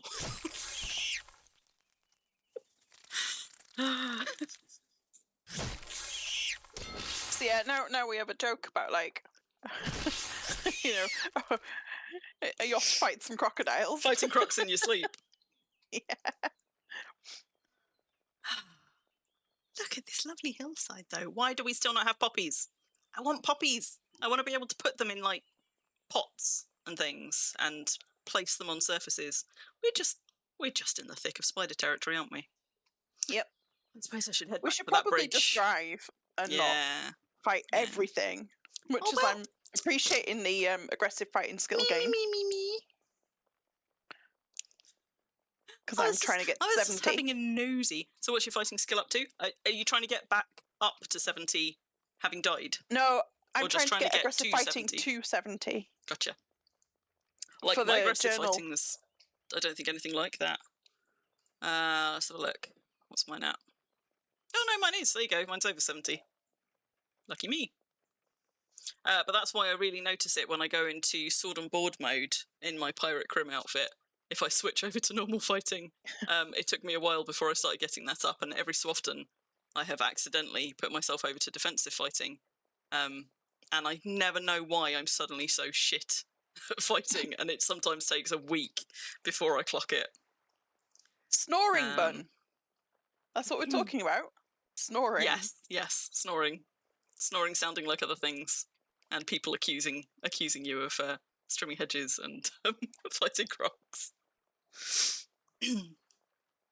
What was I going to do? Oh, yes. Since we're not going to be fighting things anymore. Yeah, so my aggressive fighting's at just over 68. Oh, look, it's perched on my shoulder. How good is that? I love it. I love it. Well, that's not ridiculous. Why have I never put one of those in my hand before? Look at it. I've got a shoulder. I've got a shoulder dog. Also, you vandal. What? Lilybug just plucked a little plushy bee off the bookshelf and lobbed it onto the sofa. Look at my shoulder hound. Yeah, it is. It's I'm wearing fur. It's a shame that Ruffle's corpse is not also perched on my shoulder, because then I could have had like one on each, like new shoulder pads. Ah, the new shoulder pad. How about that? Do you think if I carry it for long enough, they'll give us a skin? Yeah. Bound to. Lily's bee now. Yep. You vandal. Right. I like how you in your mask, you look kind of like, you know, mysterious or like tough in some way. And me in my mask, I just am the epitome of person who has a deed just full of sheep. Why? What? I'm saying that I just look like a bit like, "Ooh? Hello." I think you look good in your mask. I'm just not used to seeing my face. I do. I mean, I do like the shape of mine. Like, I like the shape around the eyes of mine. And in fact, a lot of what I end up rejecting about wear masks, because I've got all of them, and I think I've got almost all of them in rare form now. There's a couple that I don't have. But I don't like what they do to your features. A lot of them. Like, I've got a nice. Like, I keep trying the pale mask, and what else? There's another one as well that I've tried a few times and then been like, eh.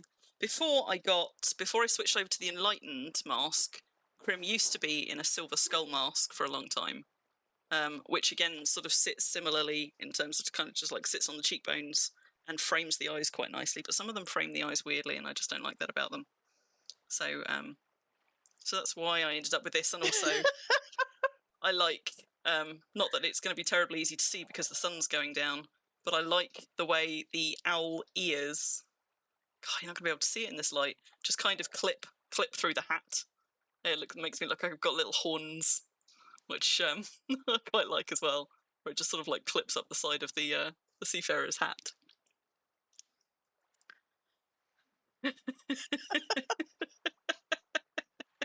Like, hello.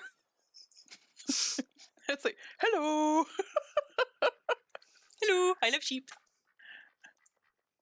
Anyway, yes, I'm whoop. I do like.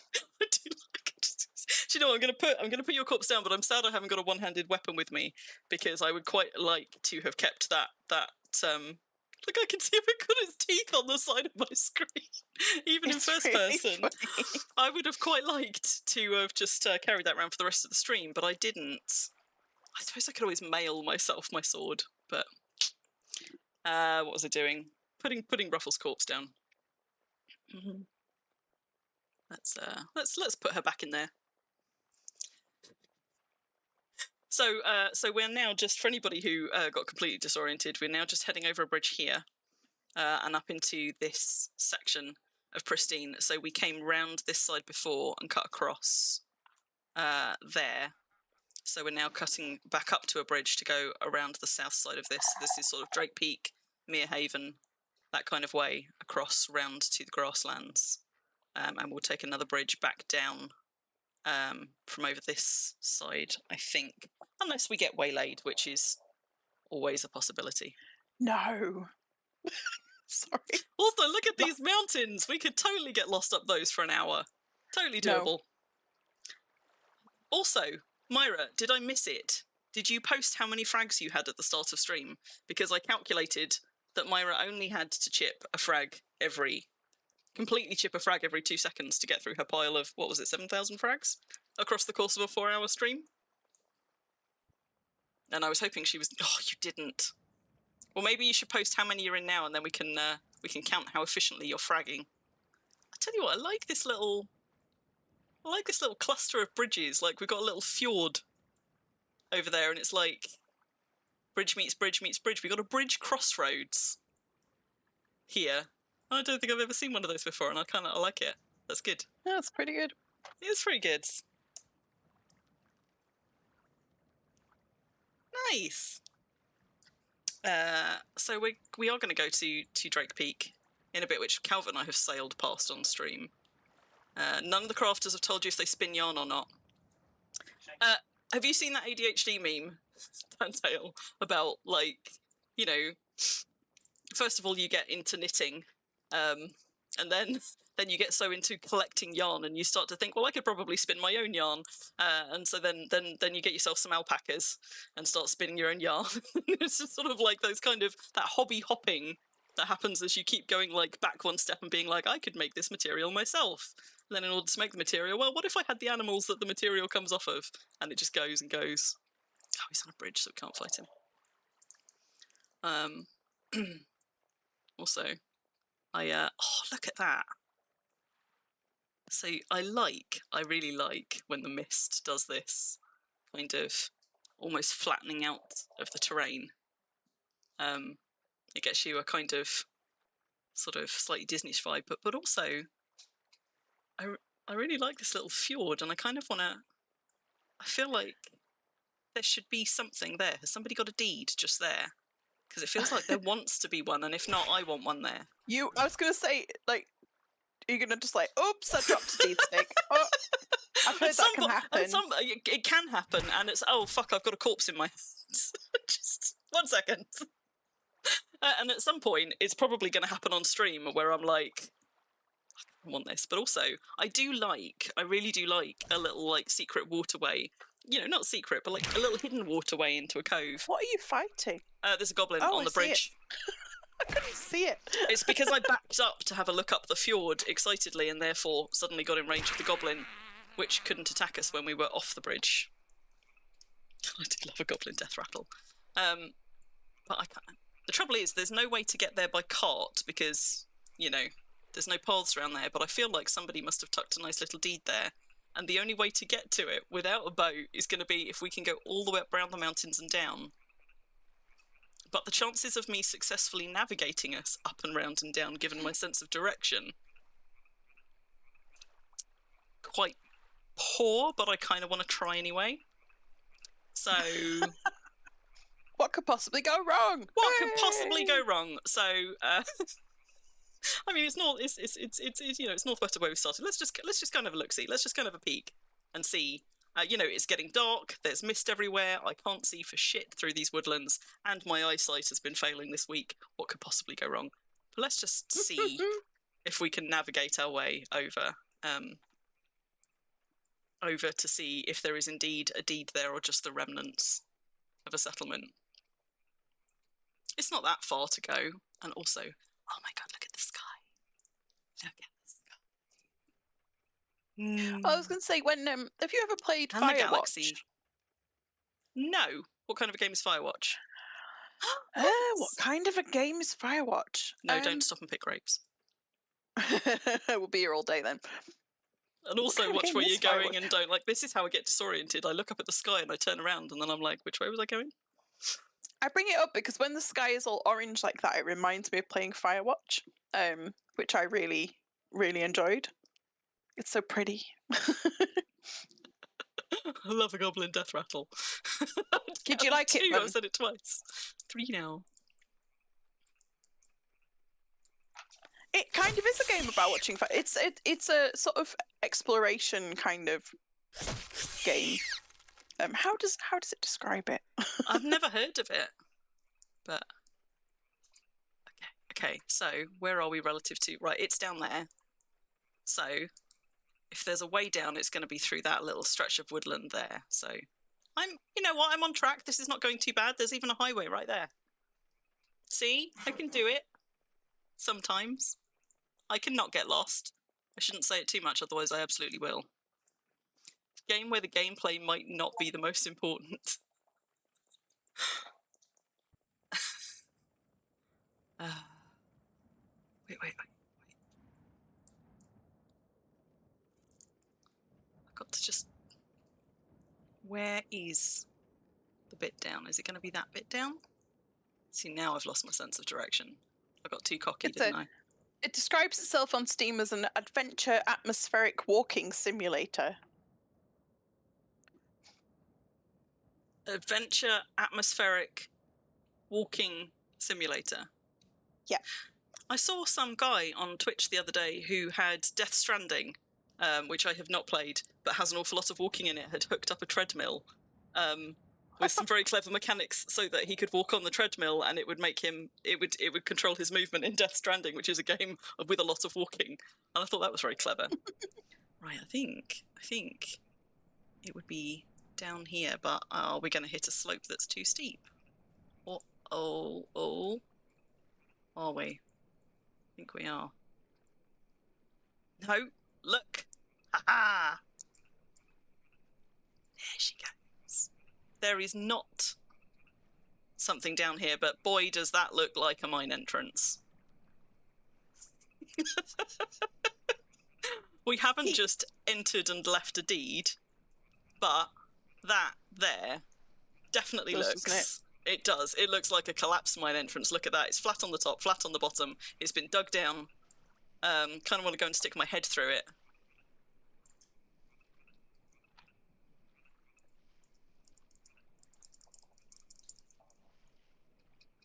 Clams. Collapsed mine entrance, I reckon. Are you looking for remnants of a deed? I mean, there's other bits around here that also could have been, but you know what? I like a sneaky cove, and I like a secret mine entrance into a sneaky base. And this seems like a very good spot for it. And I'm not saying that I carry a deed stake on me at all times. Thing is, I actually have a Pristine deed as well, so I'm already mayor of a deed on Pristine. I cannot just drop a deed on Crim. I often end up handing them off to... I haven't got a Pristine deed. Would you like mine? I could hold it temporarily, or I could... Yes, it is rock. I mean, it could have been a mine door, but there will have been a mine door here at some point, and I kind of sort of just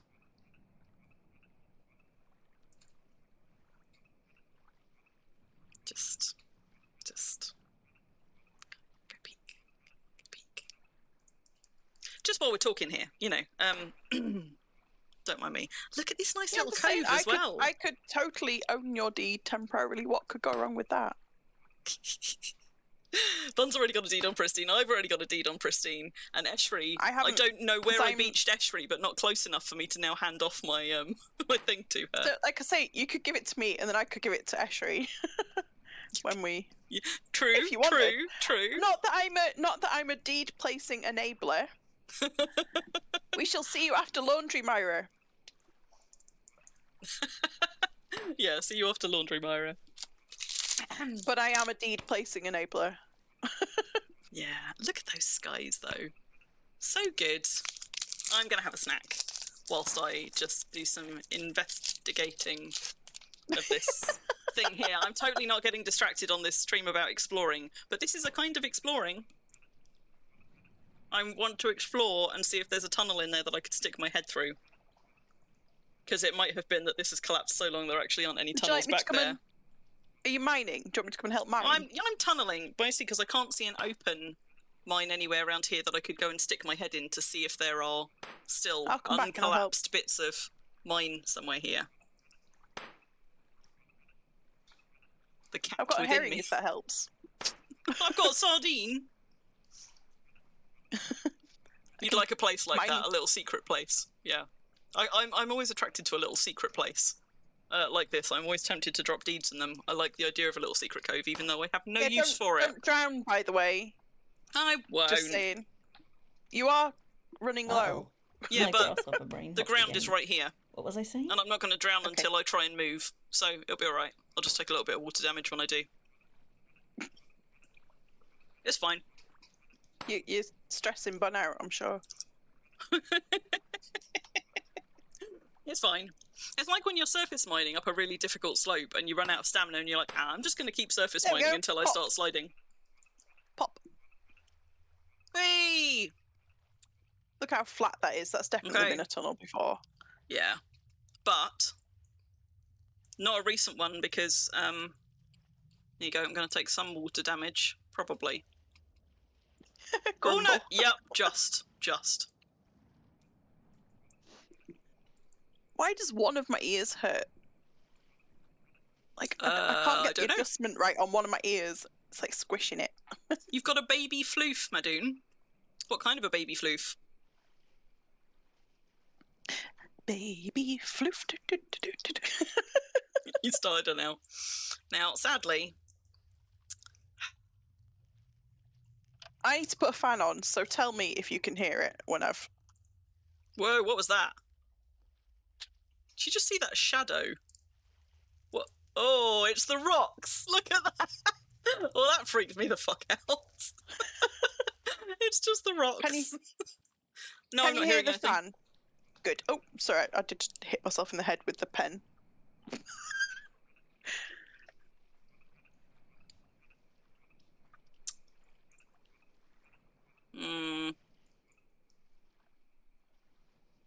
We need to tunnel one more in to be able to stick our head through the wall. But we'd also have to do it swimming, which would be quite slow, and I suppose we probably shouldn't do that on stream. But I also kind of want to see. Because you can't put your head through a cave wall It's too deep one to mine, tile it in. says. Really? Yeah. Interesting. The water's too deep to mine. So in order to make that an entrance, you'd actually need to go in somewhere else and pop back out of that once strong-walled. Well, that saves me from my dilemma then, doesn't it? I'm going to come back here and investigate. For reasons. For reasons. For not that I like a secret hidey hole or anything. Wait, are you back in the car? Or have I just... Yeah, good, okay. I just realised I didn't actually check, and I was like, just trundling back off up the hillside, leaving Ruffle abandoned, somewhere with no pavements, no roads. However, I did successfully navigate us round without any, like, wrong turns. Now, can I navigate us back to the bridges? Maybe. Hopefully. We'll find out. You want a secret Mountain Valley base? Who doesn't, Tantail? Who doesn't? With a secret sail in mine up a secret little, like, inlet. That's why I liked it. I was like, ooh, look at that inlet. Ooh, that'd be a good deed spot just there.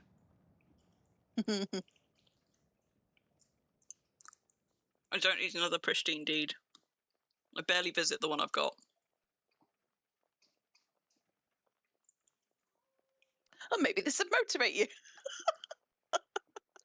Well, my other one is also right on the other side of Pristine. It's like literally the opposite side. They're not even close to one another. You know what you need then, though, don't you? More premium priests. More portal ping priests! A priest to every deed.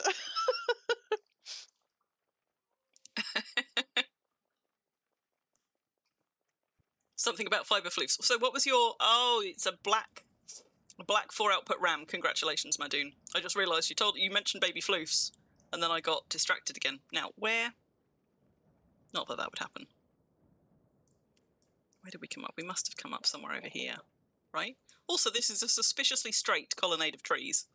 I mean, they're not all planted in the centre, but those are definitely deliberate plants. But I don't recognise this road. There is a sign behind us. Is there? Yeah, a highway thing. Marker. So there is. What are they called? New Gusterberg. Waypoint. Waystone. Waystone. I know words. I can't for a moment that neither of us knew. So I don't know. This isn't a highway, though. No, and I'm also kind of lost because we didn't come up this road. Where did my bridges go? Where is the little inlet that we've just gone past? Is that down there? Is that it? Maybe we did come up this road. We didn't. We weren't on the fjord arch. We were. No. But we passed it. There's the fjord arch. Right. Okay. There we go. I knew where I was all along. Oh yeah. So we were on it temporarily. Look at that picture that Bun has shared. Look at the peril.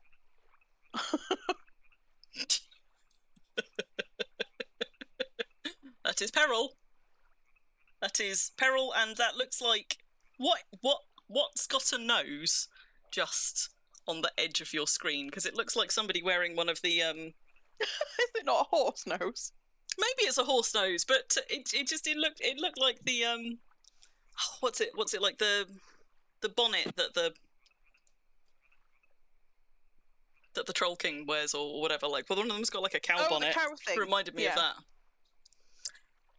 Yeah, there you go. Thank you. Yeah, it reminds me of the Troll King hat. I enjoy that your sleep bonus is switched on whilst you're almost dying on the mountainside. And out of stamina, which is massively reducing your gains. Goodness me. Your horse on lead, I see. Welcome back, Myra. Also, I would like to say that I got to slide down this mountain and I didn't die. Mountain sliding's great fun. And if you're not bun, expert a little tuition. bit of bouncing is also fun. But yeah, a controlled slide down a mountain. No, I was great. being instructed to absolutely under no circumstance bounce down the mountain. But bouncing is fun. I mean, controlled slide is also fun, particularly if you've got a really nice big slide. But if you're not going to die, a little bit of bouncing never hurt anybody. I was a bit worried that I would die. Like, honestly, my palms were so sweaty sliding down that mountain. I mean, I wouldn't recommend bouncing down Dragonfang, because that one you will definitely die. Kind of feel like maybe we should have gone round the coast. But fuck it, I'm here now. I am not, however, going to just go randomly off into the woods off the path. Let's stay to the path. Let's be sensible-ish. Oh my god. 7.38 kilometers per hour uphill. Also fun trying to get back to your body and wiggle the loop back to safety. Yeah, yeah. That's what I do missions for the rare occasion where I might need to summon my own corpse, which is fine unless you also took a horse there, because there's no way I'm abandoning a horse partway down a mountainside. So that would make me have to go back for it anyway. Climbing expedition that time because I died halfway down a mountain. Oh, look at it. Oh my goodness. Oh. Hello? Hello. So I think we found Drake Peak, which is even more massive. From this angle. No, me either. I didn't know it stretched back all this way. Because I really like the coast approach to this. I think it's really, really nicely done. But I've only ever really admired it from the coast before, and I didn't realise it was quite as big as it was. So we're going to go explore Drake Peak. And keep an eye out, see if we get anybody in local. We'll give them a wave if we do. It was pretty terrifying up there, Bun. Dragonfang is on Indie. Yeah, rather than on Xanadu. Keep clear of the moors. Enter Drake Peak. Big red. God, this is huge. That's not a greenhouse.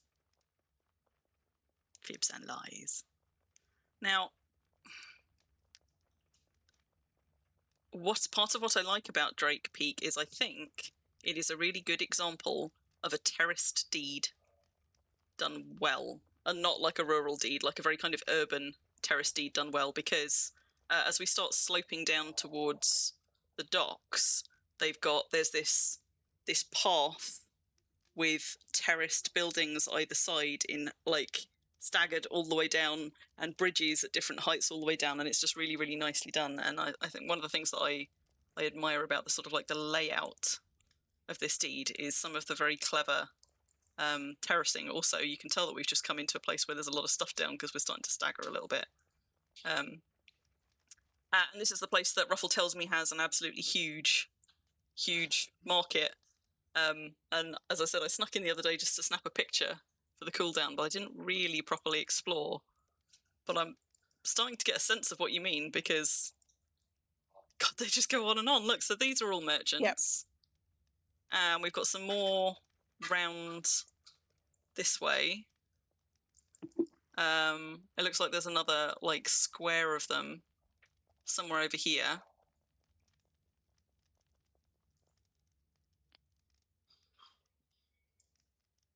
I would get so lost in a deed like this, but I really, really... Okay, there we go. In fact, I think, there you go, we're over the top. That's the road that I was talking about. I'll take us down there in a minute, because it's just really, really nicely done, sort of in architectural terms. Look at all of these. Look at all of these. And here you go. So this is a nice example of terracing, like these houses that are really kind of closely aligned with one another, but set on different levels with just bridges connecting them. So you've got like all of these buildings are on slightly different levels to one another, but they are connected up in a way that is really seamless. And oh my God, look at all of these merchants. There's loads more. I did try to count the merchants when I was here, but I kept losing count. Well, I'm going to have to count at some point to log it properly on the marketplace thread, but... There's maybe 30, but I'm not sure. Certainly a lot. Grand Plaza. Red Spire. But also they've done some really nice stuff with the dock, which I like, with these bits kind of crisscrossing over the docks and the jetties and things. But this place is just genuinely huge. Let's go back, and we're just going to wind our way down to the docks so I can show you that little bit of terracing I was talking about, because otherwise I'm definitely going to get lost. Definitely going to get lost here. But, oh boy. Look at them all, look at them all. Section of mountains on Zan that looks like a dragon's head. Really, that's cool.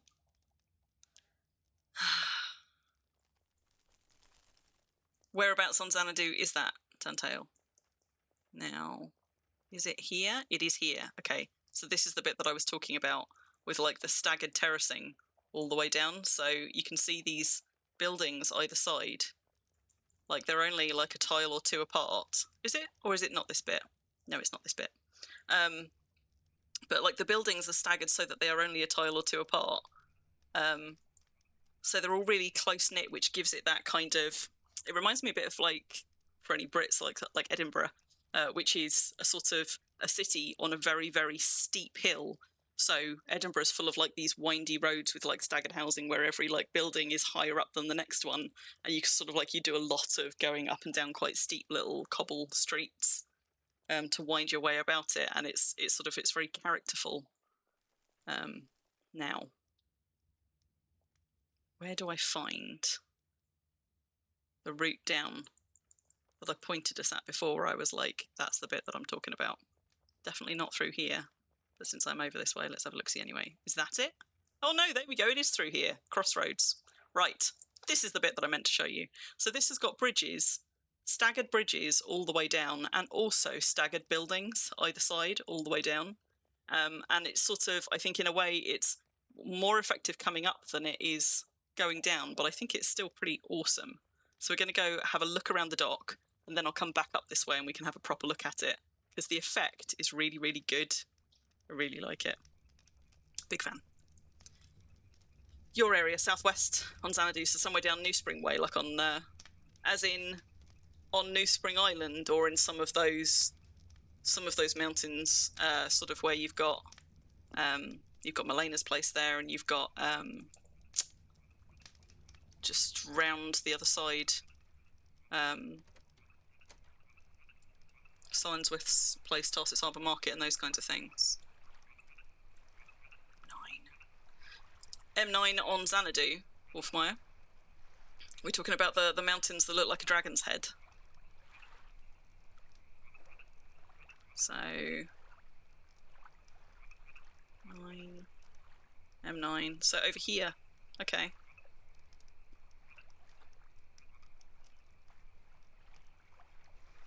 So Tanto, you're talking about the peninsula that's got this one, because you got Tarsus Harbour Market.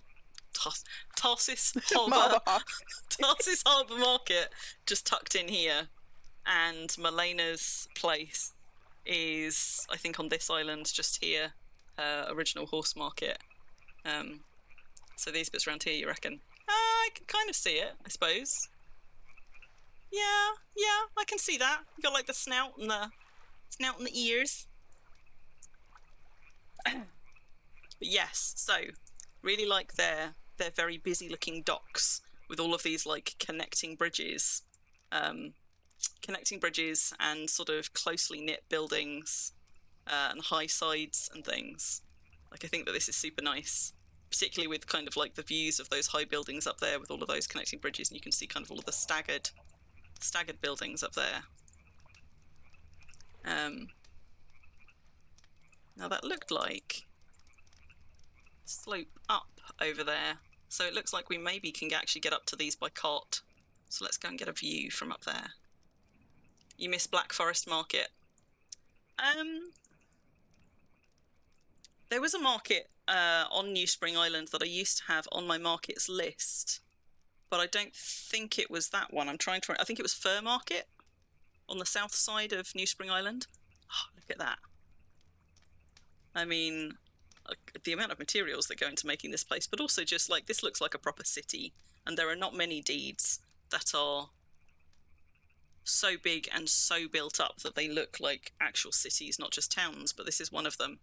And it's partly the scale of it, as in geographically it's quite a big deed, but also it's the scale going up, right? It's like So these are much work.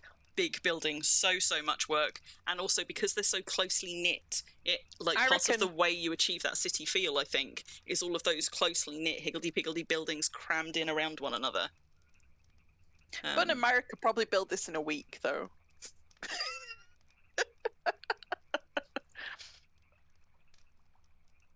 So whereabouts was Black Forest Market then, Tantail? Not on New Spring Island.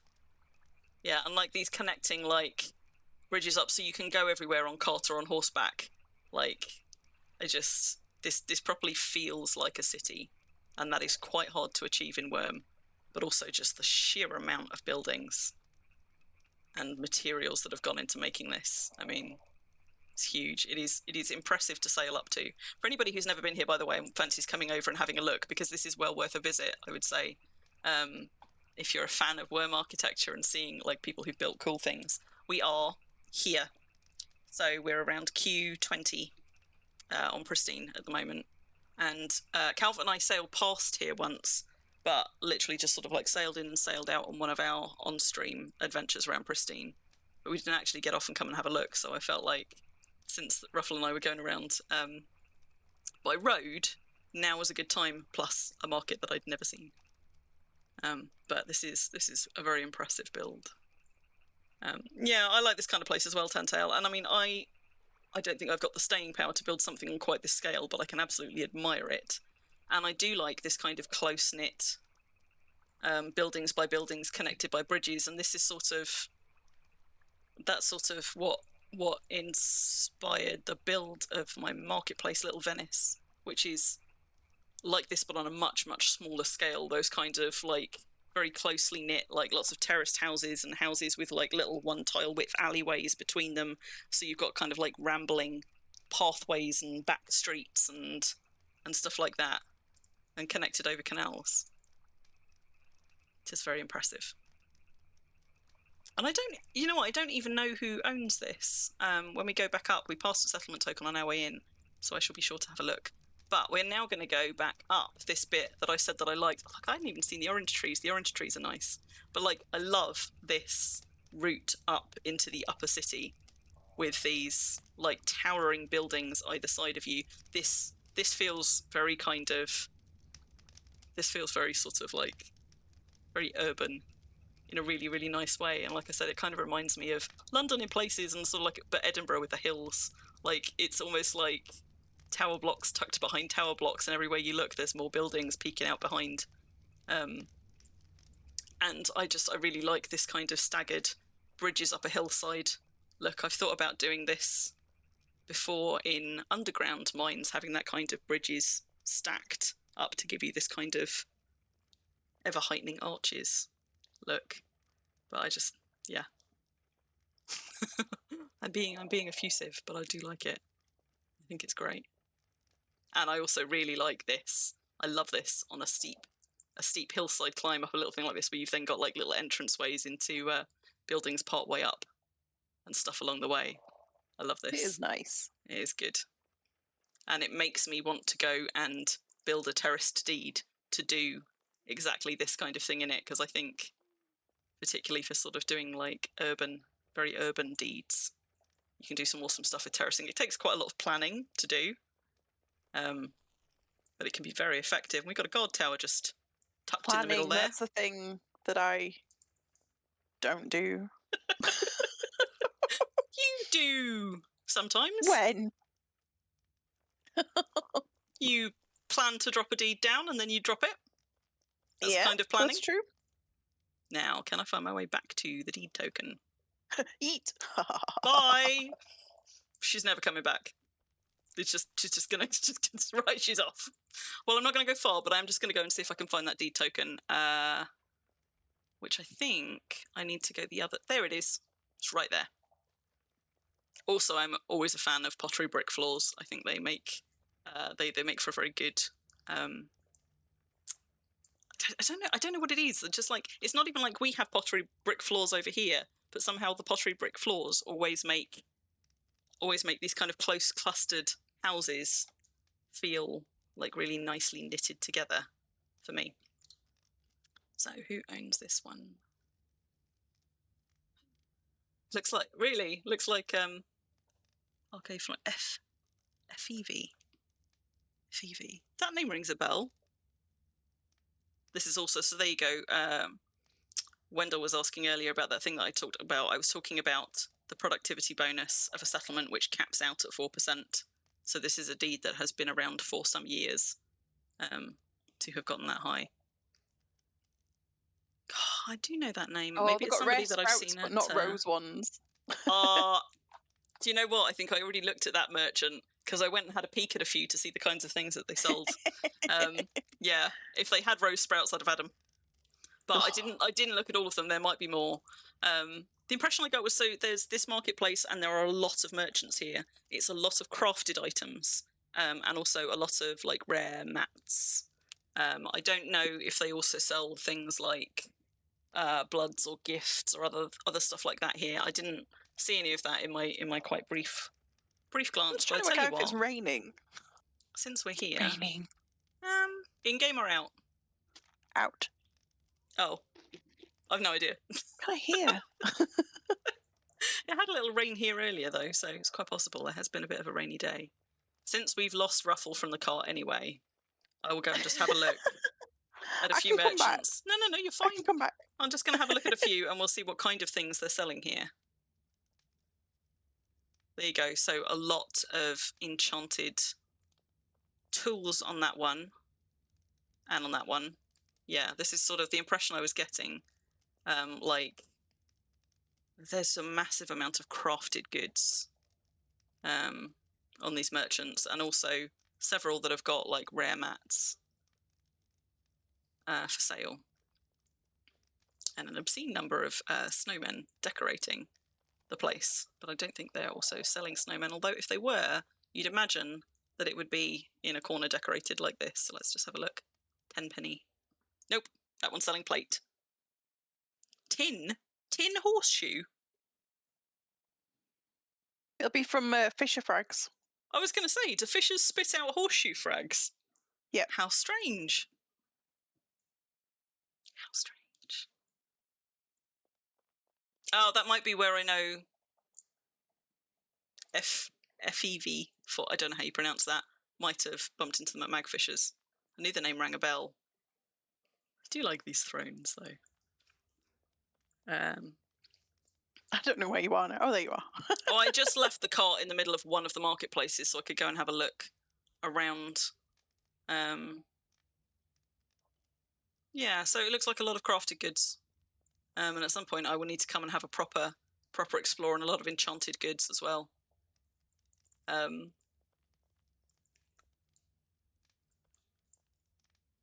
I could...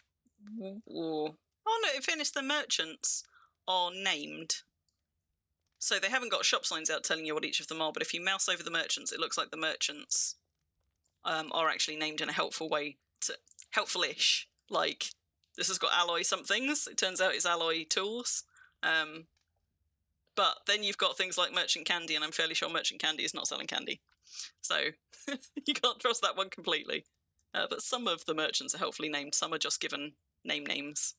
Also, I like their rare statue of an eagle. But yeah, so clearly a deed that has got a lot of time and resource put into it and a lot of planning. But I really, really do like the sort of the terracing and the close-knit buildings and things. It's pretty awesome.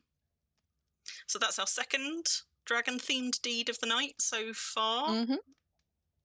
There's going to be more. Roughly, you still shopping? Do you want me to hang around a bit longer while you do? I mean, no, we'll be here all day. I'll come back. The trouble with this rabbit warren like marketplace, as cool as it is and effective, yeah, you'd really struggle to know where you'd already looked. Merehaven. So that's the direction that we're going next. We're going to head over Merehaven Way. That's the Dear Eel's deed, I think. Merehaven. There is not, I don't think, a dye shop there, sadly. There we go, we got Ruffle back. Because I know the first time I discovered Sidereal's deed, I was like, what if she's got a dye shop? And I don't think there was one, much to my distress. But I visit enough of Sidereal's little pop-up dye shops at other marketplaces and things that I can't really hold it against her for not also having a shop front at her home deed. Just gonna go and have a nosy up here. This is the way we came in, right, with this big open yard. Garden shed. That is not a shed. Oh, they've got an orangery.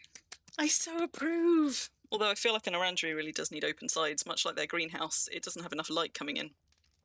I have an orangery. I like. So let's follow this rather wiggly highway and see where it takes us. Not you hearing Fisher instead of Fisher. So Sid says there's a workshop. Okay, well, as we go past Merehaven, we'll have a look and see, and also the highway splits there.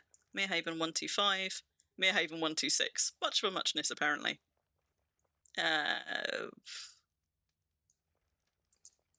it. We'll just carry on the way we were going. On the plus side, I've been having so much fun, I have not been distracted by my own inability to focus on text on my screen. So that's good. Because I was getting very grumpy about that. Also, I just spotted that there's a nice little yard here, but it is also a yard that is fenced in by camellia hedges. There is a way in here, though. But this is quite nice. Like, I always like when I find deeds that have got, like, actual planned gardens in them.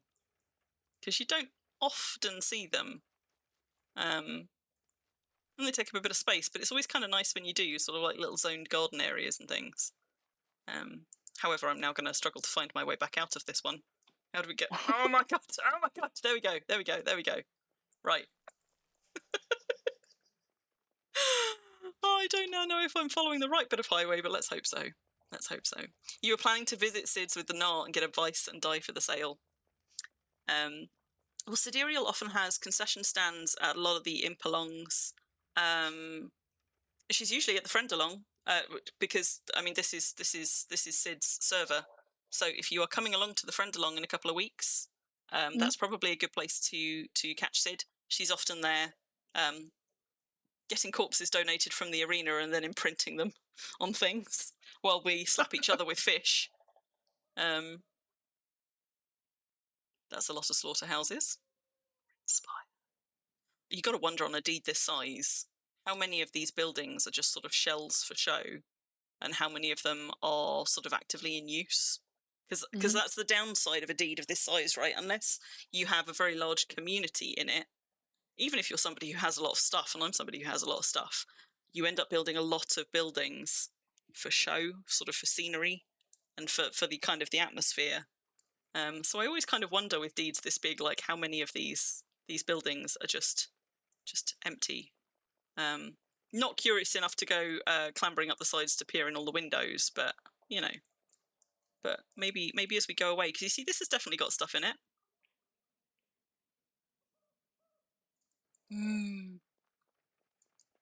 The west wall. That's how big this deed is. Stretches all the way back over there.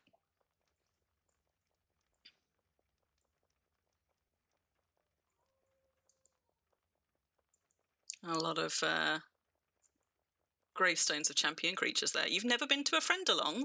Well, you should come to one, Tantail. It's good fun.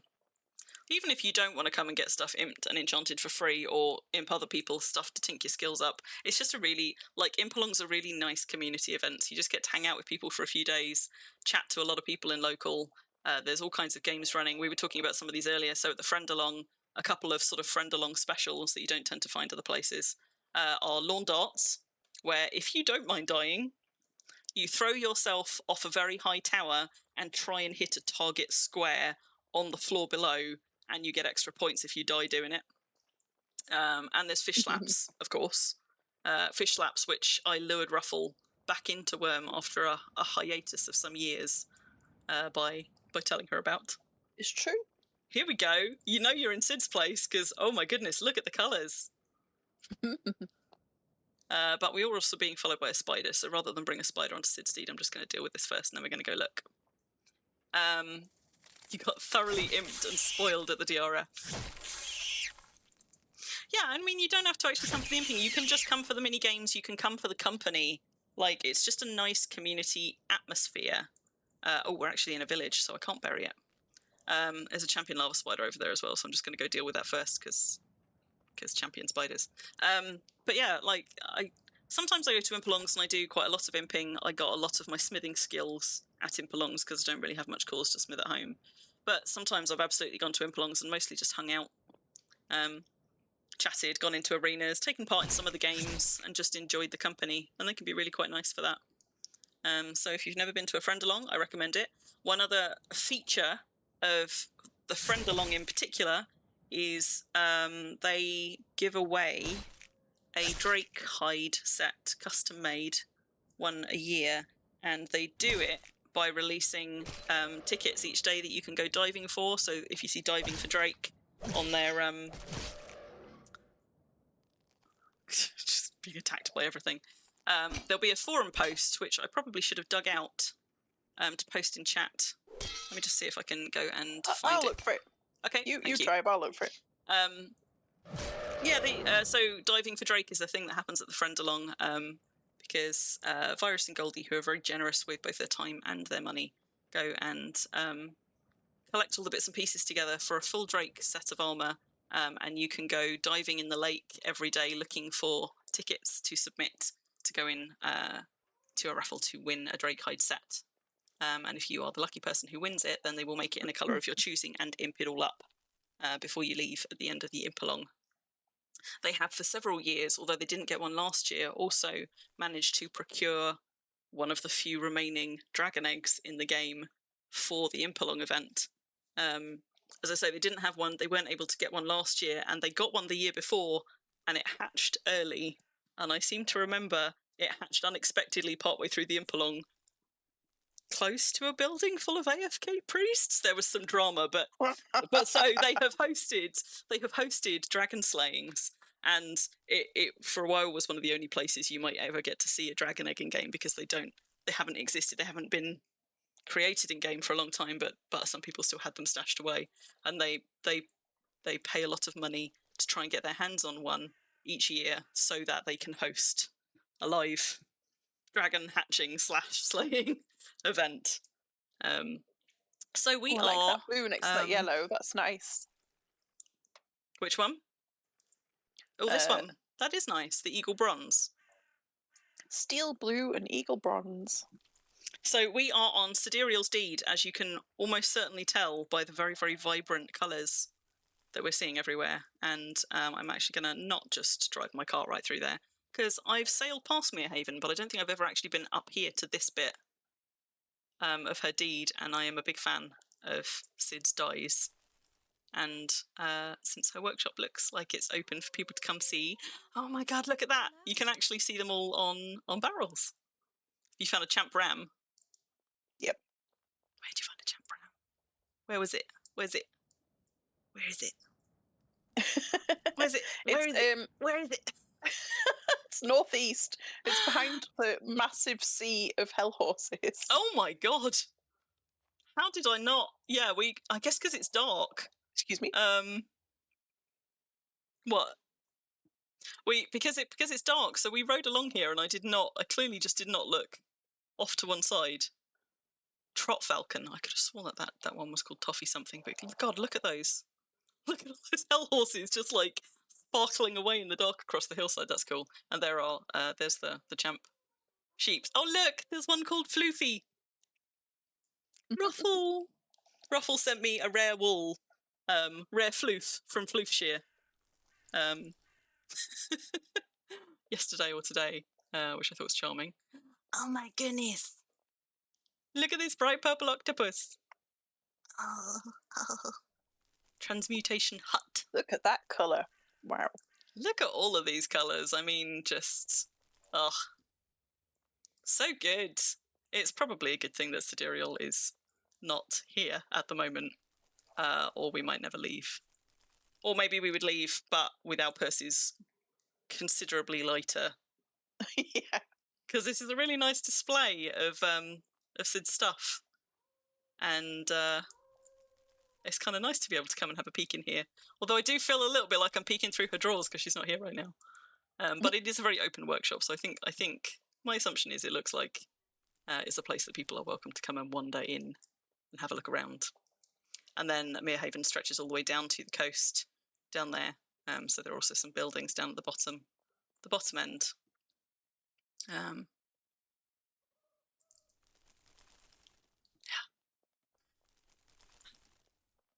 Oh, yeah, and Myra's catching people up on what happens in Impelongs. Thanks, Myra. You love the chicken spawns. Chicken spawns at the... Oh, yes, where the GMs will spawn an arena full of little chicks. And then we all go hurriedly trying to get them back out of the arena before they get squashed by things.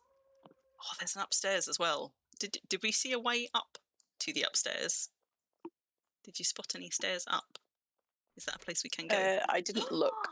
Oh, I found a ladder. I'm going up the ladder. Woohoo. Oh my goodness. Look at all of these star lamps. Are they all lit? I think they are. Oh my god. I feel like I've stumbled into her secret attic of rare things. Where's the ladder? In one of the tiny little side ones in the northeast corner. I just wandered into a cupboard and found a ladder in it. Dyed paper masks. I like the cornucopia tucked into an altar. That's cute. I tuck mine into all sorts of things. I also like her Puzzle King's ball suspended in an alchemist cupboard. Oh yeah, I've got mine in a little cage, bouncing up and down in a little container cage on top of tucked into an LMC. If you put it in a festive valve on top of an LMC, it's just the right height that you can have it bouncing in and out of it like it's in a container, which I thought was quite cool. Look at all those rare amphora. Oh, so jelly. Blood of the Angels. Ooh, have you found a tome out somewhere? It's a sort of... Or is it a colour? No, it's on top of the LMC. The little one. Oh, that one. Wait. So it is. And it's lit. Weirdly. I didn't know you could. Look, are they just automatically lit? I don't think I've ever seen one. Yeah, it is very expensive. Which is another reason why you often don't see them. Like, people tend to buy them to use them. But I kind of do want to start collecting them just to have on a cabinet of curiosities. But I don't think I've ever seen the model for it before. Very Dragon Priest, yeah. Also, I don't think I've ever put an octopus ink sac down, but that's kind of gross. I was like, ooh,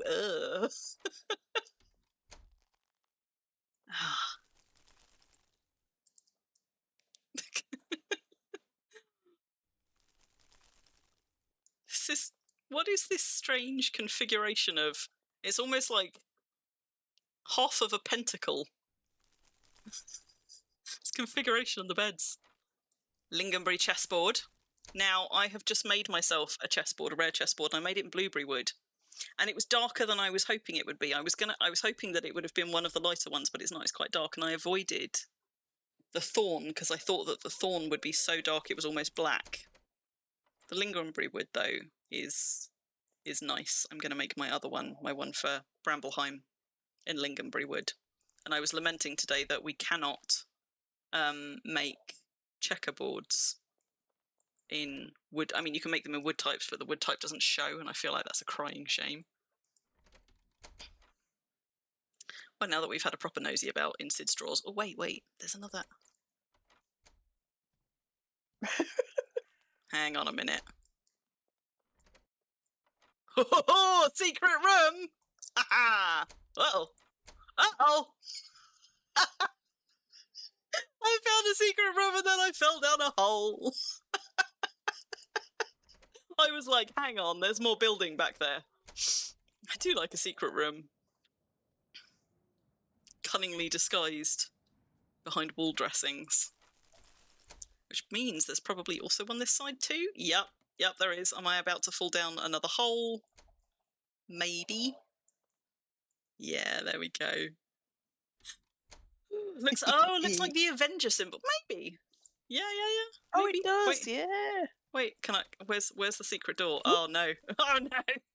I've lost my secret door. Where was it? How did I get in here? There it is. There it is. There it is. You just live there Bam! now. Yeah, I can kind of see that. I do just live there now. Anyway, so I like the floor covered in like littered with stars. I think that's nice. Now I will go back down a way that does not involve falling down.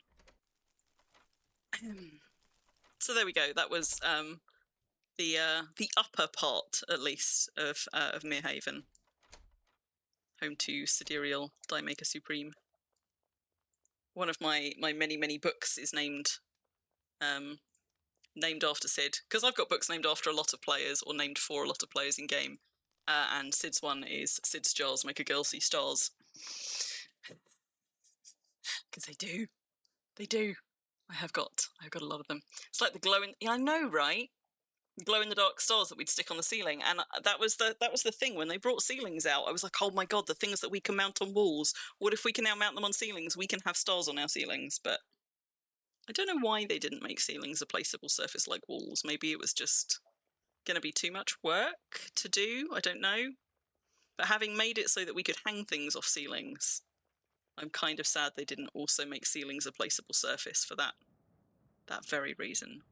So we're now kind of here-ish, and at some point we're going to cut back down across to this island. But first I thought I might go up and just have a little nosy around on the grasslands up here. So Sounds good. I think we want to be going this way rather than back down to the coast. Although this is actually going to take us up into the mountainside, because those grasslands are not as flat as they appear. I think actually this bit of terrain is quite hilly. And I've been up to a faux wishing tree up here in the past, but what the hell is... Oh, I was trying to make sense of the terracing here, but it's because there's a very high slope with just a guardhouse peeping out the top, and it is so dark that I can't really quite make shapes out properly. Oh, this is cool though. Oh, shiny. Yeah, it is shiny. I wonder, like, is this just for effect from down on the coast? Is this a surface mining project that's just forever pushing back into the mountainside? Because look at the slopes on those. It's look. It's got the lamps are all different QLs, and so the light. Oh, yeah. Okay. Yeah. So it's a light. It's a display for Sid's, like how QL affects light throw. There we go. So it's a deliberate feature, but oh my goodness, that is like steep. That is steep. Okay, so let's go back here and then have a look at the proper full effect of how QL affects the light throw on your lanterns and lights. So it should be getting brighter towards this end, duller towards this end, but there are actually clusters of lamps together as well. Yeah, you can see it. Gets brighter and whiter the further up you go. And the throw on this one, this end, this tail end, is much, much smaller than back up there. Subtle effect, but it's nice to see them all lined up like that. Yeah, it's good.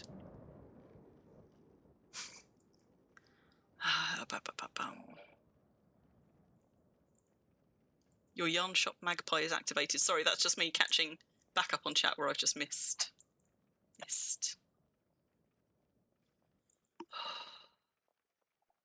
Tickets in the lottery for other games. Yep, that is how Calvert got his Drakehide armour. He was even absent for it. Bun put in tickets for him, I think.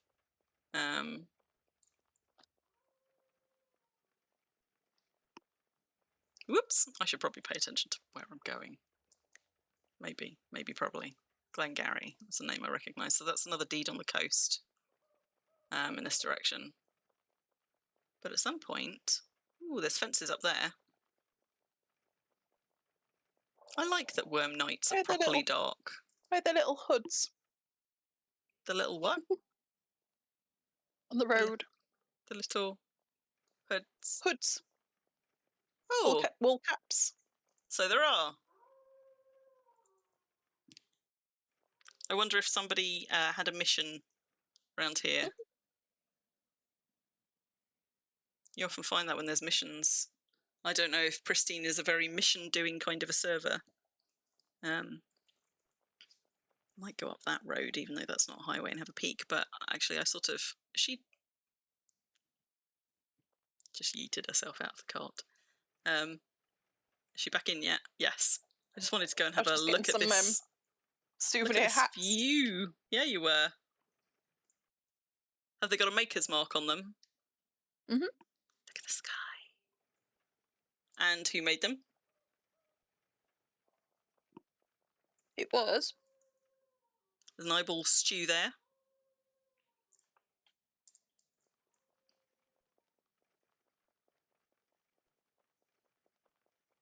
I've started using recipes like tiny little tileable tablecloths. I need to show you guys sometime what we did at the manor, because I made a table runner entirely out of recipes or papyrus or something, because you can sort of piece it together in quite a nice way that gives you a relatively smooth and close to the tabletop kind of a tablecloth that doesn't like chop off the bottom inch or two of any items that you then place on it. But it does take some patience. Patience and careful placement. They're very bad at it. Pristine is not a mission-doing server. Well, maybe those are not mission-related hats then. 9 golden feathers. So if we see any golden feathers, we could probably just do that one. We want to be sailing for that, really. But if we come across any particularly large mine complexes, mines are also very good for finding Valray items when a mission drops a load of them.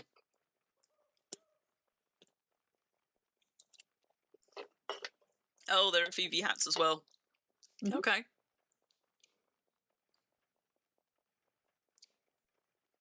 So let's head this way, I guess. And in fact, even though it's dark, I'm now recognising this this hillside, because I'm recognising this path. I came to a faux tree here when they first released holy sites in the first few months. A faux tree had spawned up here in the forest, and Nine and I were up here camping on it for a while to figure out what faux trees spawned. Just going to repair that. Look, this tower's a 69er as well. You find a lot of Valray items on the mountainside. Yeah, and super easy to spot. Wait for me! Wait for me! Did you say yeet? Quietly to myself. In your head? Yeah.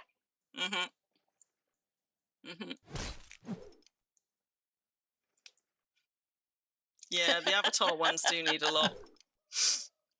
I almost never see them. What are you fighting? Oh, a wolf. Wait, you usually get 49 because you do... So, are the missions... I assume that the numbers on missions were scaled to the size of the server. Bun, are you saying that they're scaled to how frequently missions are done on a server?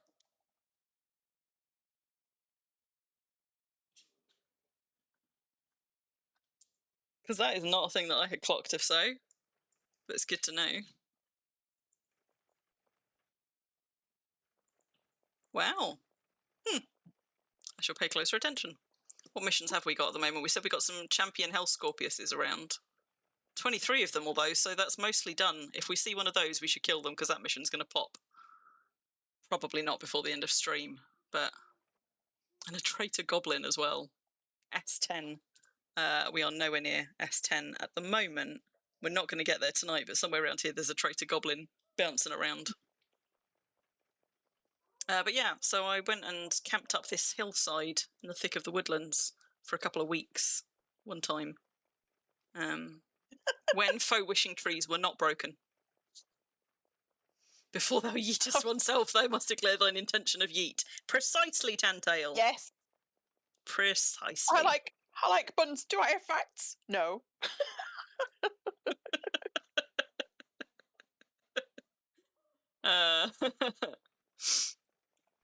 Who has facts, though, really, about Worm?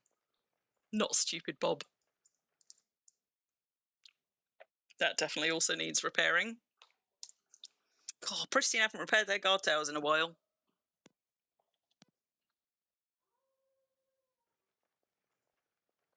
Ten other players are online, and we are 2 of them. Pristine is quite a quiet server these days.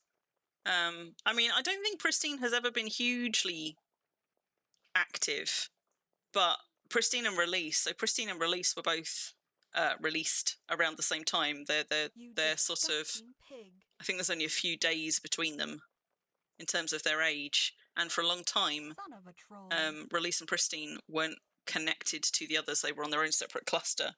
So where I started on Release, Pristine was for the longest time the only server that I could visit, but I wasn't really travelling back in those days. So Pristine has always felt a little bit like Release in as much as it's got sort of a long-standing community of people who've had deeds here since Pristine first came out, much like Release has. But I think of the two of them, I don't know, maybe some combination of public slayings and how saleable and accessible they are. Release has always felt like it's got a slightly more active population than Pristine, but Pristine is very pretty. Even prettier by daytime when you can see it. But I mean, look at all of these lamp-lined highways. These are super nice. Like, most highways, you're lucky if you get lamps running up the middle for economy's sake. These ones are all beautifully lined, like, side by side, and I think that's kind of lovely. Like, these roads, these lamp-lined roads are pretty lovely. What have we got up here? Hobbiton in this direction. Stonehaven that way. Glenlevitt that way. Glengarry back that way.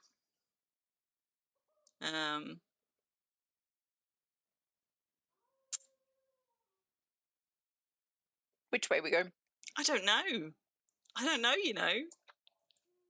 See, I think if we keep going this way, we might end up, like, all the way back up here. Dragon Hatch slaying. Oh my god. How? Did I not have my map? Oh, I have my map open on Xanadu. I was like, surely I'd have noticed all of these before. So there you go. Like, we've got a couple of markets over there. Goldie's Highland Horse Market, although they don't actually know if that's still a marketplace. But I've got a slaying marker from year and a half ago still on here. That one can go. Sanctuary we went by last time we were here. There was a Sampo here 18 months ago, which apparently I still haven't taken off my list. Yeah. And I bet half of these deeds are actually not still there now. So, I'm going to go this way. Let's follow one of the nice lamp-lined roads and just see where it takes us. Trouble is, at the moment, with the sundown and thick woodlands, like I like it, it's very atmospheric. It's also quite hard to sort of see what's on the horizon. Like, unless you come across a deed that's quite well lit up from a distance, you just can't spot as easily in the dark, particularly with this very kind of hilly terrain, where there's sort of interesting things that make you want to be like, ooh, what is? Though apparently I can see a pig all the way up there and I can hear you, Ruffle. I heard you. Hear me what? Ringing your bells. I would never. Santa just swung by, did he? Must have done. You're surprised you visited Celebration less than Xanadu? Oh, because Rite of Spring gets cast there a lot. There's a rose trellis arch over there. So what have we just come to? Glenhaven. Okay. Ooh, I like that. What? the trellis tucked behind the thing, because like as you approach from this side, because it's not quite wide enough, and I know a lot of people were quite pissed about this, that it's not quite a tile wide, but as you approach from here, it gives that nice kind of like round topped gate look. And I really do, I know I keep saying it and I still haven't done it, but I need to try playing with size runes with these, not just to increase the height so that my stag doesn't get his antlers caught in it, but because size runing it will also widen it a little bit. It's not going to widen it enough though to span a whole gate. So I just liked it as we were approaching, like I liked the little kind of the rounded off top. It's another Not Stupid Bob tower up there. And Not Stupid Bob's shack. There you go. But, I mean, you can tell how few people are on Pristine, because apart from anything else, I don't think we've seen anybody in local since we started the stream and had Sam briefly in local. Because we tend to wave to people in local if we notice them. Secret garden. Does have a bit of a secret garden vibe about it, doesn't it? I've no idea where we're going, but we'll carry on. Hey. Hey! I might be going... I have a horrible suspicion we are actually now heading this way, the wrong side of the mountain. But that's fine. We'll go wrap around the mountain and come back round, and then make our way down. So I don't mind if we go and do a little wrap around. That's a very neat little path. See, whenever I get this as well, whenever there's just like a little gravelly path winding off up into the woods off a main route, I'm always like, oh, I wonder if there's a cute little deed up there. There's also quite a lot of trolls, although that one's scared. Do you not apparently. 9 times out of 10 just regret your life choices when you've been following a path to nowhere for ages? No, no. Exploration is always fun. I do. I'm like, oh, now I've got to come all the way back. Sometimes I get that when I'm exploring a random mine, though, where you get that sunk cost fallacy where you're like, well, I've been running for 20 minutes, so I might as well get to the end. We've got another little secret garden. Pristine's got a lot of little garden deeds and spaces, which, you know, it's kind of sweet. I'm here for that. And speaking of mines, why is there a pile of lavender flowers in a mine? Why not? Well, why not indeed? But also, why is that floor... No, you know what? No, that's going to fuck with my head.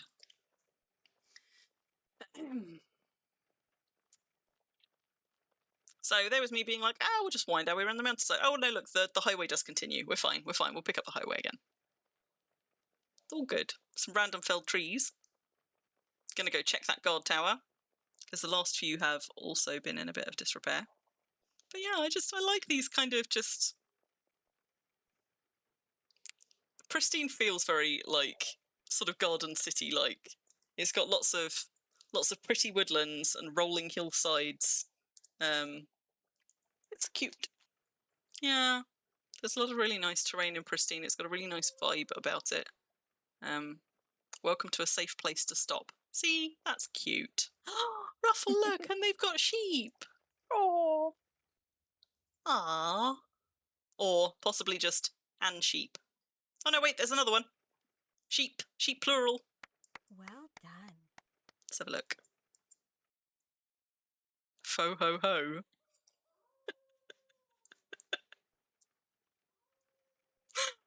Somebody's little satellite deed. And they got little bells as well. Look at that.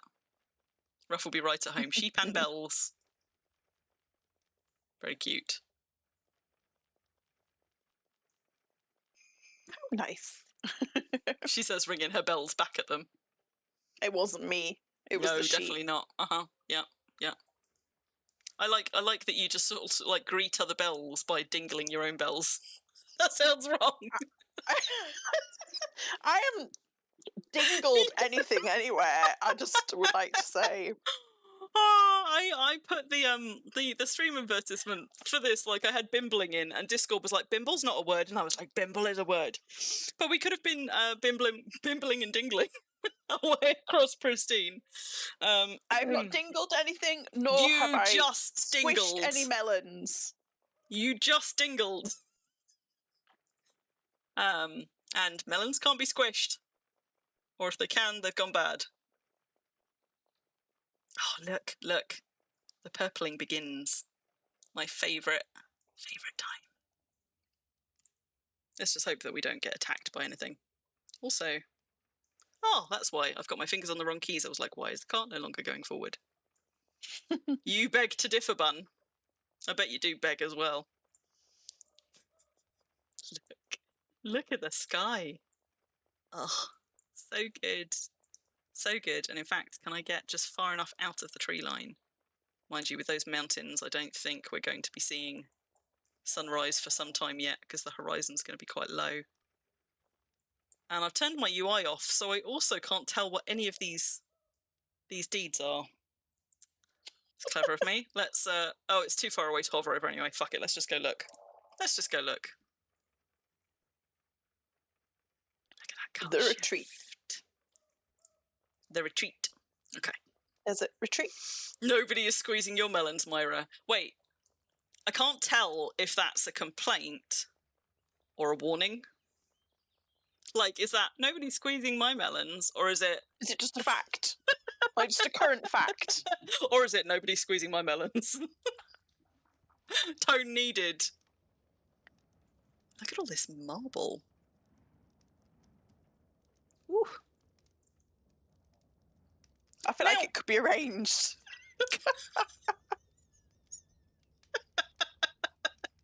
I'm sure it could be arranged.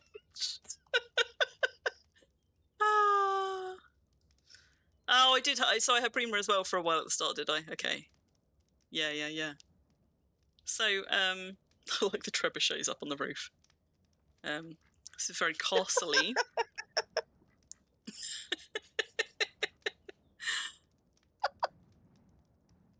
What was I going to say? Oh, god damn it. I remember what I was going to say. Last time we were on Pristine, did we not go up a mountainside? And I was like, I feel like there was an observatory somewhere around here. And then I was like, although actually I think this is the wrong mountainside. Now, I'm not saying that we should just go randomly up mountainsides and get completely sidetracked. But if we've just come out into this desert bit, I felt like last time when I got it wrong, I felt like actually the observatory was somewhere on the southwest side. Like possibly up that mountain. Just over there. But that mountain's a long way away. I'm going to say something that I might regret. Yeah. I trust you. Why would you ever regret that? What's there to regret? In trusting me, I am perfectly trustworthy. I haven't even made any jokes about eating you today. That's because I brought a corpse. Well, I don't eat corpses. I keep saying time and time again, it's no good once they're dead. Like, ugh, I don't want to eat dead things. Yeah. I don't know. I feel like it was either that one or possibly Nobody saw maybe that, up right? there. Also, what the hell just happened? To what? I don't know.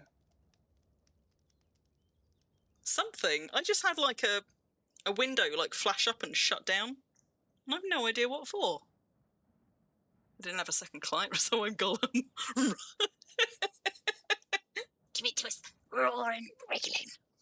No, I don't like it wriggling. I don't want to put something in my mouth that's still wriggling. That sounds horrific. I'm just saying, if You. I were going to have my friends for dinner, I don't want their cold dead corpses. Like, gross. I'll just chop a leg off. You know, I love a bit of thigh. But anyway, I could just eat my way up the inside of someone's thigh. That'd be all right. Do I want to go pairing off up that? It's too far. Maybe that we could do it another time. And also, that looks suspiciously like a sea over there. It is a sea. But we could get round the south side of it. Let's just go. Let's go. No, we need to go back towards the Friendalong site. I'm not gonna. I could just wrap around this mountain though. What if it was this mountain though? Oh, no, it wasn't this mountain. We're fine. We're fine. Stop it. Stop it, Crim. No looking for observatories that may or may not have existed several years ago somewhere on Pristine. Things going off the deep end here in chat. Benu. I was not complaining about melon boobs. I didn't say anything about boobs. I was saying that you can't squeeze melons because melons are hard-shelled. You made it about boobs, Myra. Taking my chat off the deep end.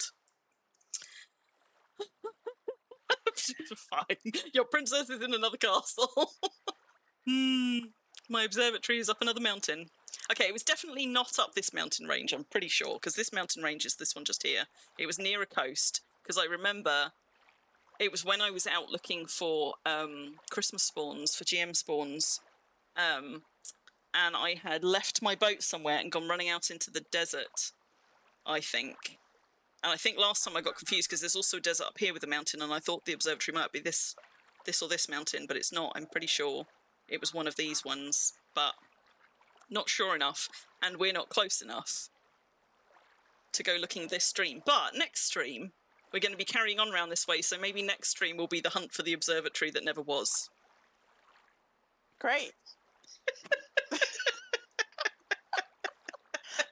That's a compelling title, isn't it?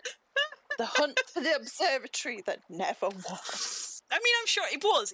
I didn't imagine it. It's just, it was a long time ago, and it may not. I'm very sure, but it may not still exist. It may not have existed for a while. I know everybody was thinking melons, Myra, but I was steadfastly refusing to. I wasn't. I don't even know how you got onto melons. I was talking about the actual fruit. When you were all talking about. We were talking about knows what. squishing yarn, and somehow you all got onto tits. Ruffle was talking about fruit. Innocent. And I was just talking about chopping a leg off a friend and, you know, gnawing my way up a thigh, and I don't know what you're I'm going to stop digging. Also, is that a suspended tree just up there? I don't think getting my spyglass out is going to help, but I feel like the terrain has not rendered, but a bit of tree maybe has. Right, so where are we going to go? We could wrap around this and then back round, but I kind of feel like maybe I trust your judgment. Well, that's brave. Where do we reckon this highway That's what I said earlier. goes? And then you were like, why would you regret it? Yeah, why would you? Also, does this highway just go round a corner and then pop straight back out? Maybe. Just for funsies. Yes. Yes, it does. Why? What? Why? What? Ah, whole forest floating. Yeah. Well, I mean, and I quite frequently see sort of like floating lines of trees. It was just like, because we've got some up here, for example. There you go. Now the sun's risen enough to come out the mountainside. It's just that. There you go. It's just come and gone again. There, right there. That one bit of something rendering. I mean, we can also see the underside of oaks up there as well. You know, every so often, you know, like earlier when you had that weird shadow effect. Yeah. Anytime I get one of those, I convince myself temporarily that dragons can fly. It's right. Okay, that trauma for me is from Skyrim though, because in Skyrim, when suddenly a shadow passes overhead, you're like, fuck! Because normally they will cross over before they even start roaring, and by the time they're roaring, it's like it's already too late. Speaking of Skyrim,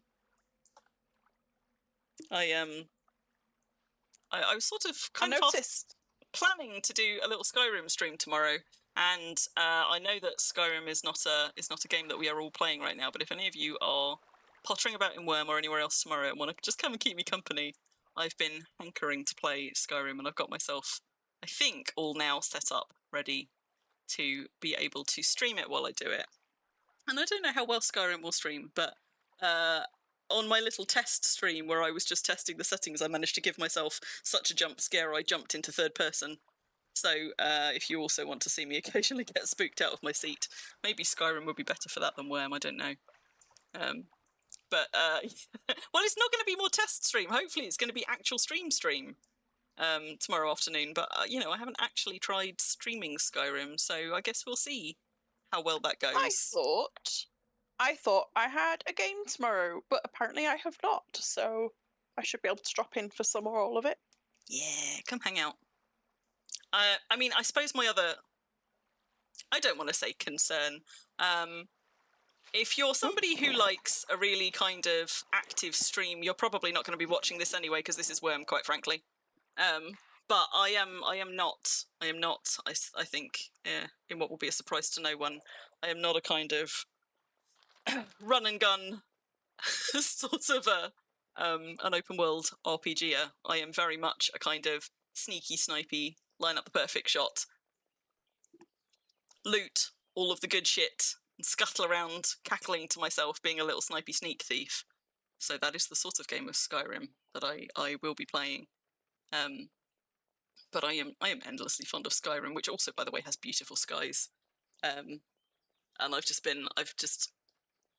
I've been yearning to go back to it. I've considered a few times over the years. I've started so many games of Skyrim over the years.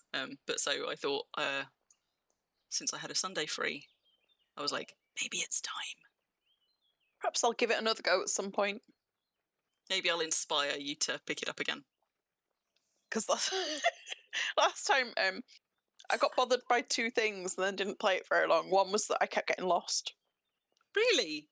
See, that was Couldn't my figure my problem way with out. Witcher. Witcher I found really disorienting. Something to do with the way, I don't know, the graphics or the richness of the graphics.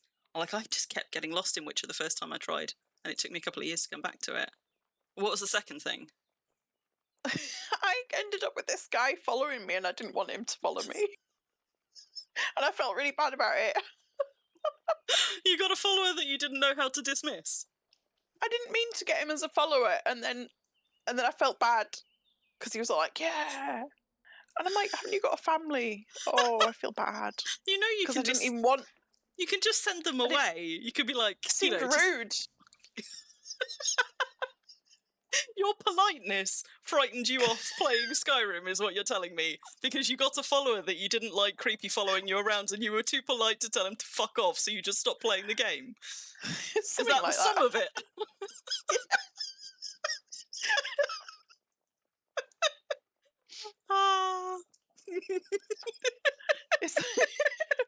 It's that same part of me where if I keep bumping into the same person at a bus stop so often that we then have to talk, I'll just start getting a different bus.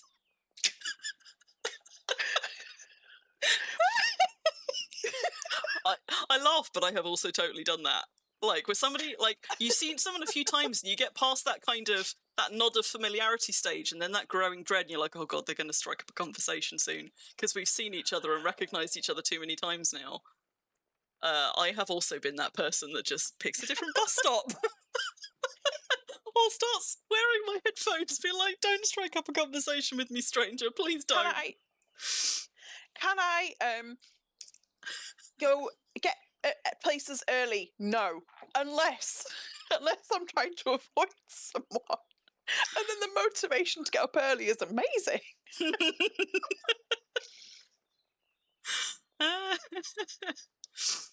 It's not that I don't like people. I do like people, but I just find those sorts of conversations really cringy and awkward. Uncomfortable. Yeah. Small talk because with I'm strangers. not good at them. No. I'm not good at them. Oh, no. It's going to be, it's only a short matter of time before I say something weird, and then it's weird. And then you're all uncomfortable. Yeah. I'm with Ruffle. Like, I do not like strangers striking up conversations with me. I am not the sort of person who will strike up conversations with strangers. Like, I can do a very small amount of polite small talk. It's just that other people don't seem to have the same threshold for me for, that's enough for politeness, we can stop now, we've done our due diligence, you know? So other people will try and carry on the conversation, and then I'm like, oh my god, I'm trapped, I can't politely leave.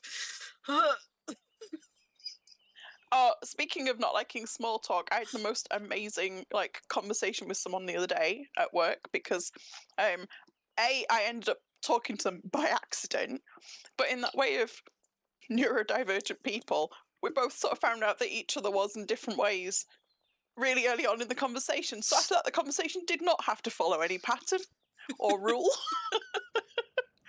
And it was all over the place and it was great. You just grasshoppered around each other. What is with Yes. these roads? I do not It's know. like this weird sort of like grid pattern, but it's not even like it's an orchard or something. It's just strange. I'm just winding my way. Like I left the highway behind. I'm just following some weird slopey roads up into the mountains, which is totally what we came here to do, right?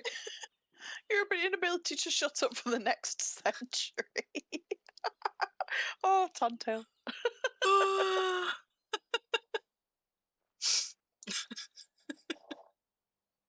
Oh, just catching up as well. Oh, Tanto, you're going to be around all day as well. Yeah, come hang out and watch me sneaky snipe things on Skyrim and fill up my pockets with stuff that is not mine. What? He just wasn't chips. Oh, Tantail, do you have the sort of face like me where just random people decide to talk to you? That used to happen to my dad as well. And he was just not into that at all. But loads of people would just start chatting to him. My brother gets it too. He can fully have headphones on and not look at anyone, and people will still strike up conversations with him. This is why I cultivated my resting bitch face nice and early. Just look as unapproachable as possible, and maybe people will leave you alone. Tantail, though, I was going to say that thing with names, I absolutely have that. The moment somebody is introduced to me, unless I can immediately start rehearsing their name in my head, which you usually can't because the conversation carries on, I lose it straight away. And sometimes you can just ask a second time, but it feels really awkward asking a third, so then you just have to kind of hover around politely, hoping somebody else will mention their name. Or just find ways to never actually address them by their name. Yup. Yeah. Yep. Unless I'm really sure what their name is, I won't use a name. But yeah, I'm with you as well, Tantail. I like people, but peopling is hard work sometimes. I'm not always in the best headspace for it. Sometimes I just don't have the energy. And also some of the kinds of people who will try and strike up conversations with strangers, particularly with strange women, are not the kind of people that I do enjoy peopling with, even if I am in a good place, to be honest. So maybe it's a slightly different experience depending on where you live, and definitely sort of what gender you present as. But the kinds of people who want to try and strike up conversations with women are often kind of like men creeping on us. So no. No, thank you. Ooh, see, I now the sun's I've had up. that for a long while. I think the trick is to cut your hair really short. Yes, and that has worked as a man repellent. It's been great. The more feminine you appear, the more of an invitation it seems to be to some people to be talked at or hit on. Hillside Manor.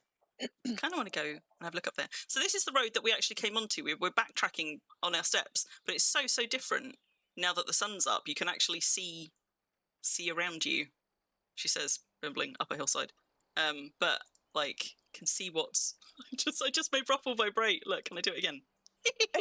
Excuse me. I'm gonna stop. Sorry, I get that on time delay. Yeah, I was gonna say you're on a time delay. I'm so excited. Yeah.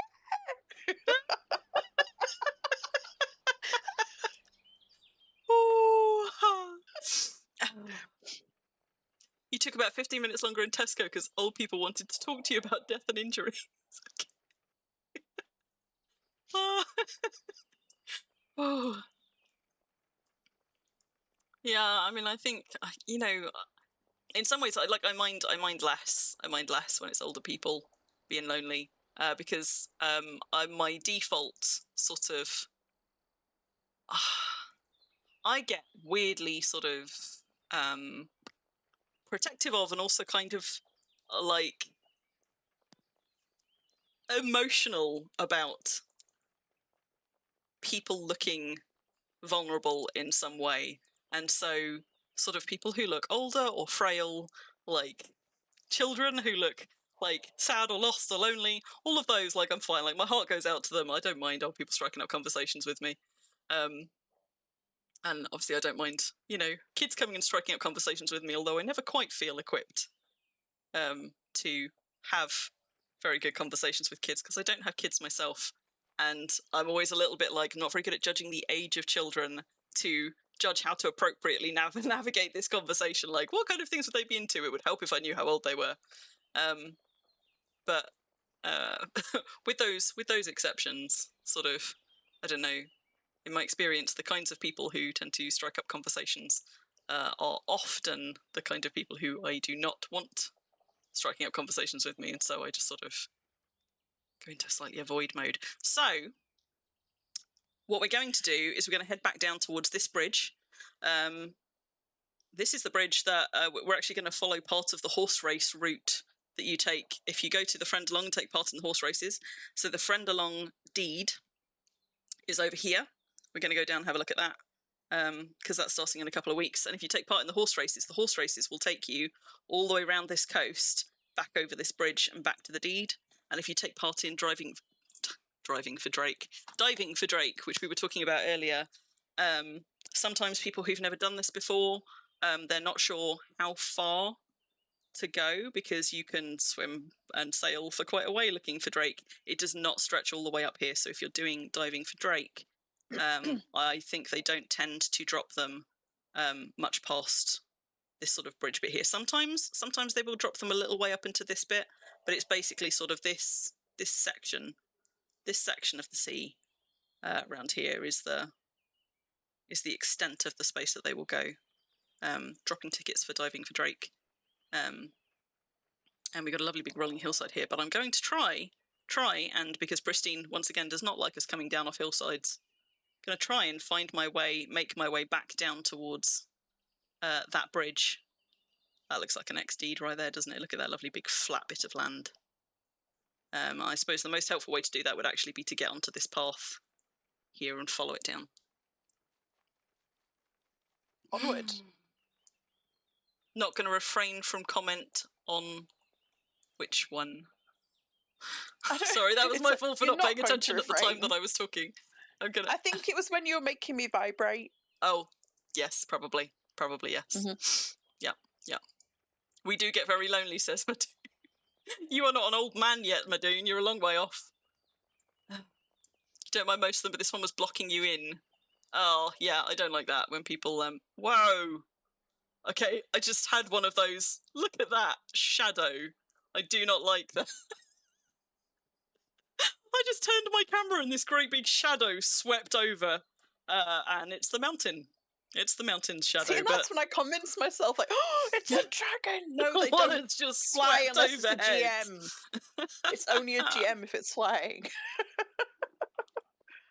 Yeah, so it's good fun, Tantail. So they drop them once a day. They'll usually make some announcements once they've gone out. And you go sailing about the lake. I've got some tips.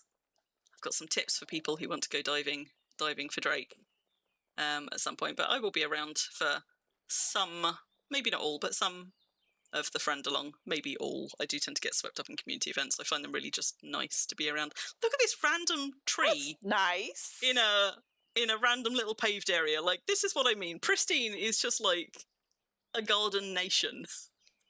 But yeah, I will be around for some, if not all of the Friendalong. Ruffle will be around for most of it when she is not at work. So if it's your first time there, Tantail, come seek us out when you see us around. Happy to explain anything that you're not sure about, but also, the hosts and people at Implongs in general are very, very, very good at. Oh God, it's a habit now. I need to just go check that guard tower. At sort of welcoming people in and teaching them how stuff works. And the hosts of the Friendalong are... Ooh, that is quite damaged. Are Goldfinch, or Goldie, and Virus, MD. So those are the people running it. And I think Ruffle found a... Did you find a link for it earlier to pop in chat? I did. I Cool. can post it again. Well, hang on to it for a minute, but we're about to go back over this, so we might as well post it while we're there. For anybody who didn't catch it, look at those floating trees. That's even worse. That random cluster of just trees in the sky. Whoops. Left the road. Found the road. What? Who knew that large axes had their own pile image? And a really weird one as well. I've never seen that. And it's weird that it's a pile of large axes and yet it's got all three kinds of axes in it, presumably because all axes have this same pile. So there's an axe pile image, but no fly. The things that we've got images for and the things we fucking don't. It's like... Well, there you go. I saw another thing I have not seen before. Wait, yeah, I got Ruffle back. Some very, very decaying old fences here. I guess the remains of an old deed, because these stone walls are all tumbling down. But there's our bridge. And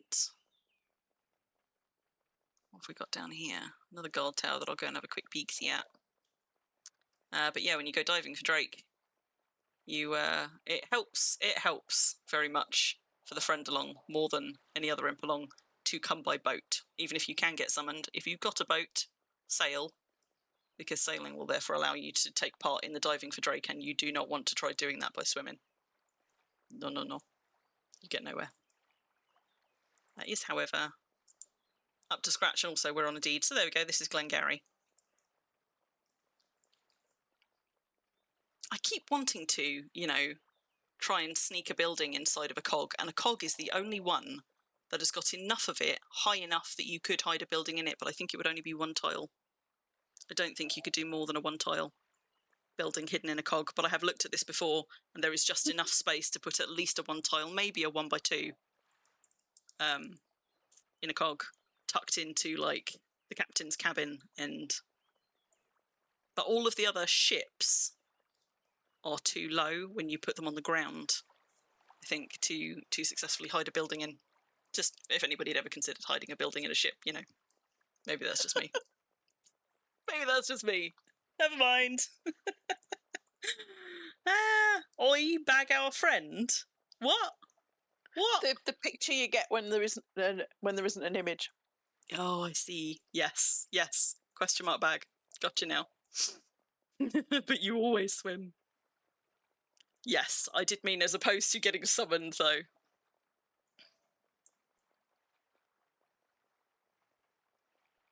I was tempted to drop a deed, like, somewhere on this bit of coast once for a while, and I'd sort of talked myself into it and was about to do it, and somebody went and dropped a deed precisely where I was going to drop one, like 2 hours, 2 hours before me.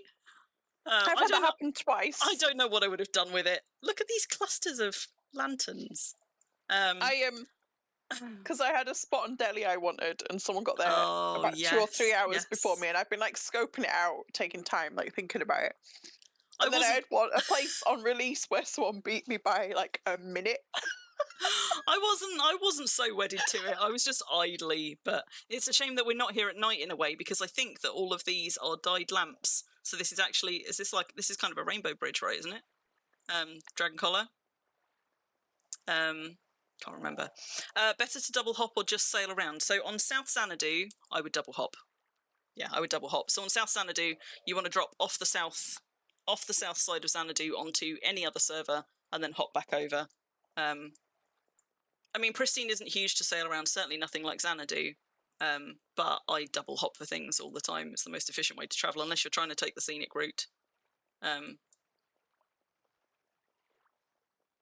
weird place for a settlement token. And also, I'm surprised that you can have it that close to water, because I thought settlement tokens had to be back at least a little bit. What?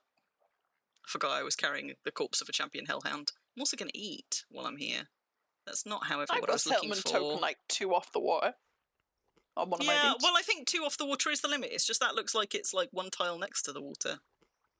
Can you drop a settlement token and then dig the water down? Don't know about that. Because I've never tried. But maybe it's just not. Because look, that's 1 tile from the water, surely. That looks like the tile next to the water. Oh, Tantail, you forgot to do the double hop. Calvert does that all the fucking time. Where he plans a way around, forgets to do the double hop, and then he's like, I'm not where I thought I was. Hello, Vulcan. So you can drop the okay, so you can drop the token and then dig it down. Also, a random magical chest, just on the hillside. Anyway, out of interest, 2491417. I'm just going to check one further along because I'm fairly sure that all of these lamps are coloured. So when you come here at night, this is all like lit up in pretty ways. But I can't remember if it's like a rainbow bridge or if they're all just golden. 136, 205, 250. So yeah, they are different. But it's particularly nice if you get involved in a horse race and you're doing it in the evening or the morning, as the lamps are still on, because this last stretch just up here is like a lovely golden colour light. So nice that I have stopped and examined the lights there before and been like, I kind of want to recreate that. That's lovely. But we're just going to do a quick drive through, I suppose, of the Friendalong Deed while it is not rammed full of people. There may, though, be some people here doing Impelong prep. I don't know, at this time of evening. That tower that has just rendered in, that's where you play lawn darts. So the game that I mentioned earlier, where you throw yourself off a very high thing and try to splat yourself on the correct tile below. That's the tower that you have to climb to go and play lawn darts. I'm quite good at hitting the tile, and that's where you learn that you can navigate mid-air, which comes in very useful if you then go and try and launch yourself off something like, say, Dragonfang. Because that's how we managed to, Calvert and I on his stream just before Christmas, get so far down Dragonfang when we jumped off the top of it by continuing to navigate mid-air on the way down. He got even further than me because he bounced off the green shelf and carried on and then died. But so what we're coming up on just here, this is the arena that you can see just over there of the Friendalong site, and there are docks all along here, so this is where you come and park your boats. We've got a goldfinch in local. Yay, so we do. Let's say hi.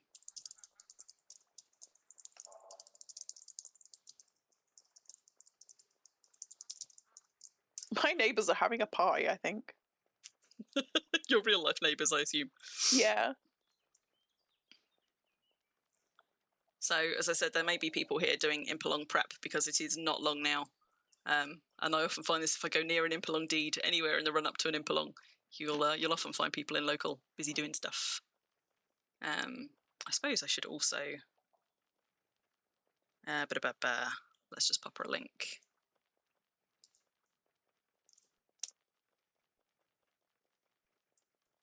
So Goldie is Goldfinch is one of the Impelong hosts for anybody who's coming to the Friendalong. And that is that's that. There you go. There's your Wormian Lawn Darts tower. And what you're trying to do is hit a tile that has been pre-chosen down here and land on the right tile, and you get extra points if you die doing it. For those of you who don't mind dying. So there is a huge inn here with hotel rooms, so you can sleep for free. The arena, as you can see, is just over there, where we have big fights campground just on our left. So if you come in here and you want to get involved in arena fights, you may also want to drop a tent just over here. And then the main imping building is this this one just here that we're just coming by. Tank. Wormy and roulette bulls. Golden lit. There's a golden lit tunnel on the highway on Xanadu. Lovely. I mean, I think I played lawn darts before I joined Path of Knowledge, but I have to say it is a much easier thing to contemplate if you're Path of Knowledge, because there's nothing quite like coming to an Impelong and then all of those skills that you get imping up, just going and throwing them all away for a game. You got the lovely prize hall around here, where and your deed token if you need it for anything. So if you come and play fish slaps at the Friendalong, usually they're held in this square around here. Hey, hi Goldie, how you doing?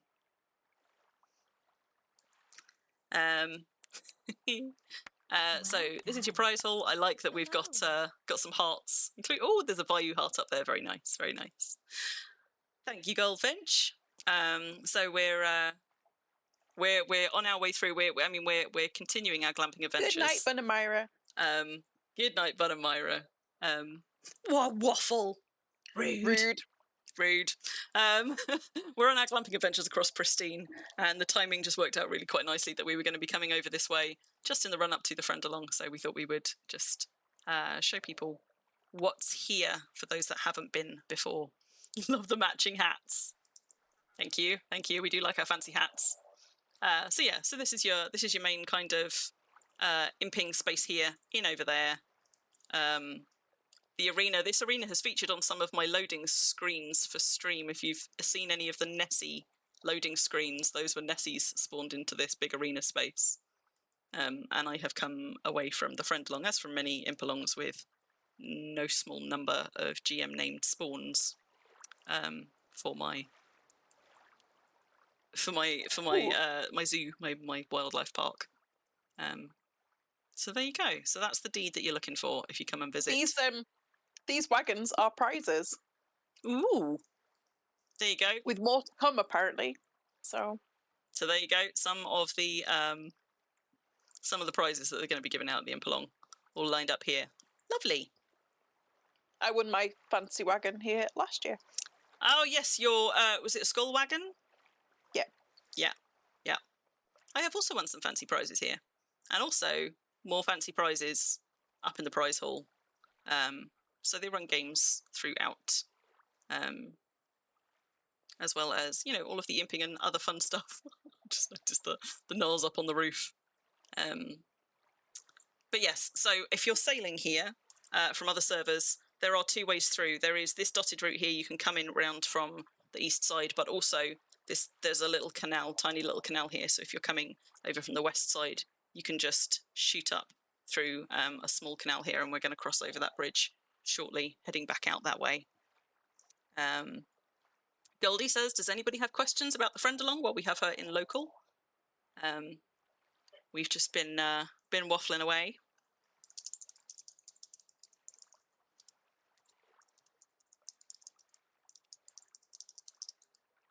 Just noticed the little sly rat halfway up a thing. I think we're good.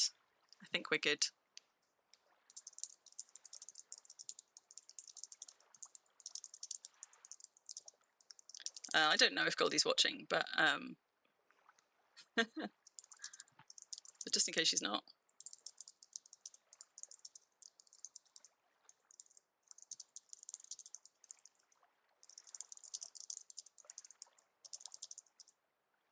Whoop! There we go. So yeah, I will see some of you here in a couple of weeks, hopefully, for more Friendalong fun. And you might get to watch me die, because I just lawn darts. I'm always like, I'll throw myself off a high thing. I'll do that. That sounds fun. Ruffle likes to take part in fishing contests here. I've taken part in a couple. Often end up fishing off here, but you can fish just about anywhere. There's plenty of water. Water about, plenty of places to park your boats, lovely free inn, and many games to run throughout the week. So there is a little timer ticking down, and I think Ruffle was going to post the link back in chat. But it kicks off. Does it kick off the 20th? I want to say the 20th. Let's just double check, shall we? Also, Ruffle's muted herself, and I don't know if it's on purpose, but just in case, Ruffle, muted, you're not. am I? You're just being quiet. I'm concentrating because I was doing too many things at once. So I was trying to find the thing that lets me bold a message. Oh, I see. Have temporarily lost it. There you go. So July 20th through to the 24th. So so it does not cover my normal streaming day. So they're running Sunday through to Thursday. So it won't be a normal streaming day. I mean, I might, if I have an opportunity, I might actually stream here if Goldie and Virus don't mind, on one of my not normal streaming nights during the week, if I'm here. But if not, I'm sure that there will be other people also. Oh, we've got a troll. It's quite likely that there will be other people here coming to stream at least bits of it. But yeah, if I'm here during the week doing stuff, I might come and stream some of the games and things. You can watch me splat myself in lawn darts and slap some people with fish. And I'll do a proper tour of the Impelong site once it is up and active. What is up there? But as I said, there's a little canal. So if you're coming in from the west side, you can just scoot up through a tiny little canal here, which we're just about to cross by. So when you see all these big palisade fences, no idea that's how to do an announcement, let alone whether I can do an announcement. It's not my channel. If it requires it to be your channel, it's not. I'm just a mod. I don't even know what an announcement is, so Ruffle knows more about it than I do. No, I only know what I've just read on the screen. Highlight my message works. Where? It works. Of course, having said, well, we're just going to cross over here. I assume we can get through and round, but maybe that was a foolish assumption.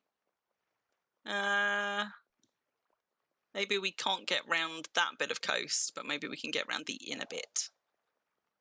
How are we doing for time? 18 minutes past midnight. How are you faring over there, Ruffle? I'm conscious that we haven't actually had a break. At the moment. Do you need a break?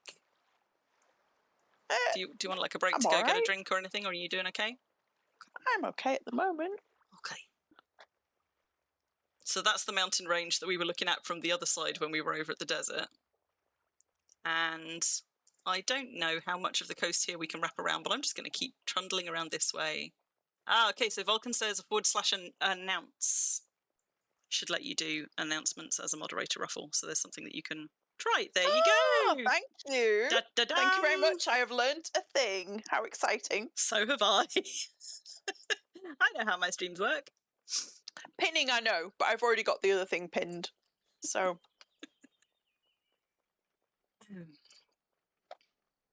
But yes, I mean, there's a post on the forums, which I'm sure is also going to be picking up a bit of traction in the weeks, in the last couple of weeks running up to it as well. So it should be very easy to hunt out information. Somebody's been collecting rainbow unicorns over here. Look at them all. So many colours. And also, randomly, bulls. Ooh, I like these ones. The hardened ones are pretty. That's a particularly nice shade on the unicorns. Have they also been collecting... I was wondering if any of these deer were conditioned deer, because I've got my Pristine deed is an animal deed. Oh no. Is an animal deed, and I've got not quite a full set, but close to a full set of conditioned deer, and conditioned deer are also coloured, as well as different sizes. And I've also got my owl. I mean, these are quite tightly packed, in fairness. I suspect there's probably quite a few that are diseased. I don't even know. What are we on? We've left Toothless. Are we not on deed? No, we're not. Oh no, we are. Moonlight, there we go. It's because I scrolled up on my event. So yeah, so we are on a deed. But yeah, so my Pristine deed has my collection of rainbow deer. And some rainbow unicorns. The very little stock that remains of my hell horse breeding program, which is pretty much just the Moltons now because I gave up on breeding hell horses. Small warehouse. And my champion dogs live on Pristine as well, in a deed that was super, super remote. So I thought nobody would ever manage to deed right next to it until somebody found a way to. By dropping an island in the middle of my very small lake view right outside my front door. But thankfully not quite close enough, I don't think, to trigger my my champion dogs to starve, which is the reason that I put them on a very remote deed, because animals don't get hunger ticks if there aren't people active quite close by them. So if you're trying to keep animals that require hand feeding, ones that don't graze, if you can't keep them on your main deed where you have to feed them a lot, the best thing to do is to try and find a really, really remote spot where other people are not going to be spending a lot of time nearby, and leave them there. And feed them up to fat first if you can, just to give them a little bit of a buffer. Bye, Scorpion. So we now find ourselves, we're just going along here, along this southern coast bit, and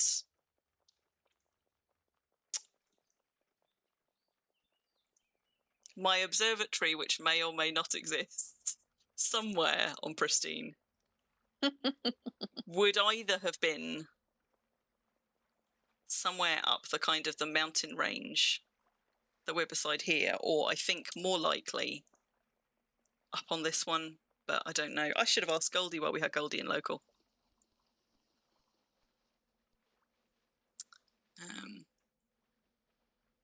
But we seem to have run out of path. Oh, no, there's some more. We might be all right. Also, wiggle, wiggle, wiggle, yeah.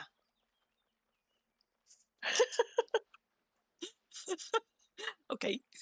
Is this going to be... Oh, you fuck... It's going to be like Indy all over again. Wait, can we actually get round? I think we might have to go up and around for this one. I think we can no longer continue on our coast road because, as we know, Pristine does not like coast roads. It does not. No. So, up into the mountainside we go. I mean, I think, we've always set our camps thus far by the waterside. Yeah, we are often. Because we need to be able to get back to places. So I suppose the sensible place to pick up camp is waterside. I wouldn't be above. Above. I would. I wouldn't. I'm not above putting a camp somewhere up high in the woods. But in terms of accessibility, I have to say, camping near waterside does make it an awful lot easier to get away. Because as much as I would like to carry on the illusion that, oh my goodness, look at the size of that cave bug. Carry on the illusion that Ruffle and I camp up and then we just don't move. Yeah, we stay here for the all next month. 4 weeks. Alas, we have things to do and impelongs to go to. Sheep to breed. Sheep to breed. Buildings to build. Calverts to slap. And occasionally other streams to do. Occasionally. Look at all of these sheep, though. So many sheep, Ruffle. Ah, fuck it. You know what? The coast is not going to be good to us. Maybe we should just suck it up and head on up into the desert for a little bit and just see what's up here. See if I recognise anything. Skittles unicorns! Coast says no. I don't know what that bear's fighting. I'm not sure I want to know. We haven't got anybody in local, so it must be... Either it's triggered a Spirit Templar, or it is predating. God, it's steep up here. What a climb. We're going to pick up some Hellhound friends, aren't we?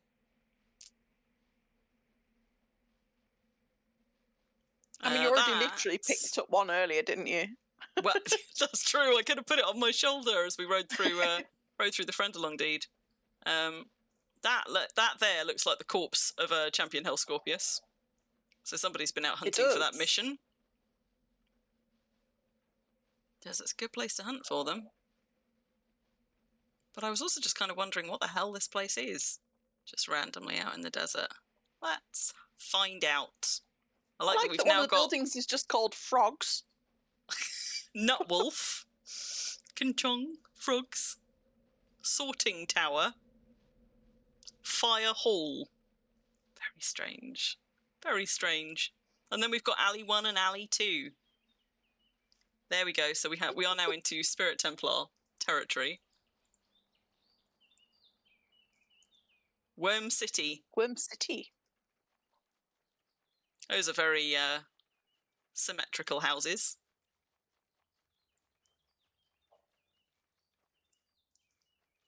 Let's have a look. Whose is Worm City? Yeah, correct. Not a name I know. Not in an alliance. But it's been down for a little while. It's got its productivity bonus up to 1%. And there are a few Hellscorpius champion corpses up there. So I wonder how much of the mission has been completed by this person. No roofs yet, though.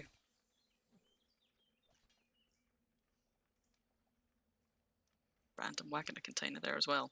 God, I just need to get up some of these slopes so I can see again. There we go. See, I feel like it was up this mountain. I feel like it was maybe up this mountain. That looks like an observatory kind of a mountain, right? Is this the non-existent observatory? Yeah, maybe. Either this one or that one. Let's go up all the mountains. Yeah, why not? Why not? And not find an observatory. This is going to be like that school visit I went on once where they were like, let's go to this Roman fort. It's great. And we went, we walked for ages. It was freezing. It was windy. And we get all the way to the top of this hill. And it's literally just a bit of wall. I mean, I grew up next to Roman forts, and those are also just a bit of wall, but they're still quite special. Oh, it's a name you recognise. Okay, so it's a recruiting deed by the look of it. Do you know what? I'm recognising this terrain, though. It's weird the amount of terrain in Worm that I associate with coming and finding particular creatures, GM spawns, and here I came and collected some GM spawned and named cave bugs. I couldn't tell you which ones, but I know what I came here to collect. Some, like, one Christmas some years ago. But also, I feel like, this is, I don't know, like, I'm liking the look of this mountain. I kind of feel like we should go up this mountain. Try not to get too much of a train of things following us. Although I'll go and have a look at that guard tower and see what state it's in. I have to say, compared to Release's deserts, this one at least, it looks like it's got people hunting and clearing it out semi-regularly. It is not absolutely infested with things like some of ours have been lately. Look, and there's a something up there. There's a something up there, Ruff. I've got a good feeling. There's something. I've got a good feeling. I want to go look. The observatory. What? Wait, where? What? What's observatory? As in, that building up there. Have you got a spyglass out? Oh my God, is it? Yeah. Yes! You spoil sport. I could have gotten all the way up the mountain to discover that. You with your spyglass. sorry. Like, oh no, that's the observatory. I fucking knew it. Right, there you go. It still stands. We're going to go have a look. See, I knew just up one of these mountains. I remembered, and it must have been 4 or 5 years, I think, since I stumbled across this one day, went out here, coming to hoover up some GM spawns. And I was like, as we were going through the desert, I was like, I remember that windy little path. So we're going to go see the observatory to satisfy my curiosity and my little aha moment that I just had there, that Ruffle ruined with her spyglass. Sorry. Prophesied. It's all right. I'm kidding. The prophesied observatory. The question is, how does one get up to it? Because I remember the observatory. I'm not sure I remember the route. Except that it wound around the mountainside. And I kind of feel like it might have wound around from the other side. But since we're over here, let's just go far enough to see if there's a winding, if this path winds up and round. Oh my goodness. Hello, champion goblin. Let's go deal with him. Let's get some stamina back first. Oh, I should drink something, because my stamina regen is super slow. Look at him doing his little stomp. Ah, I love him. He's adorable.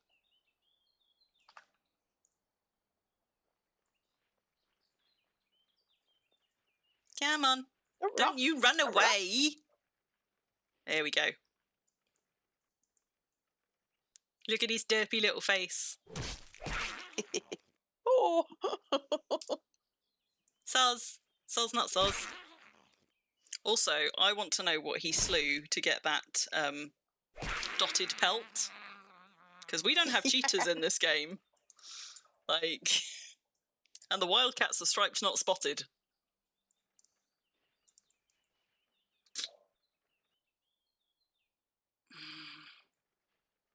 I feel like the observer...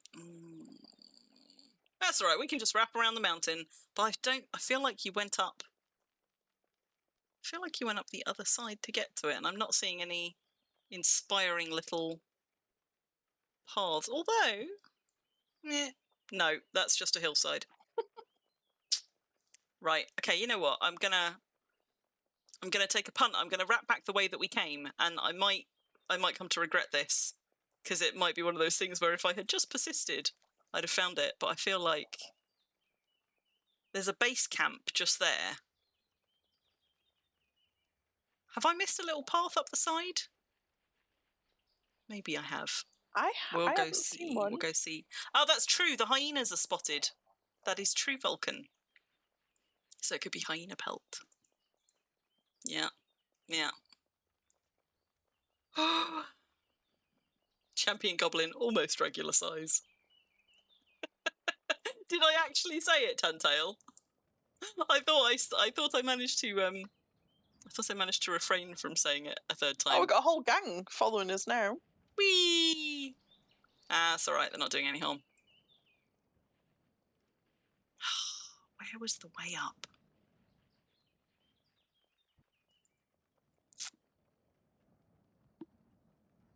Come on. Somewhere there's got to be a sneaky way up.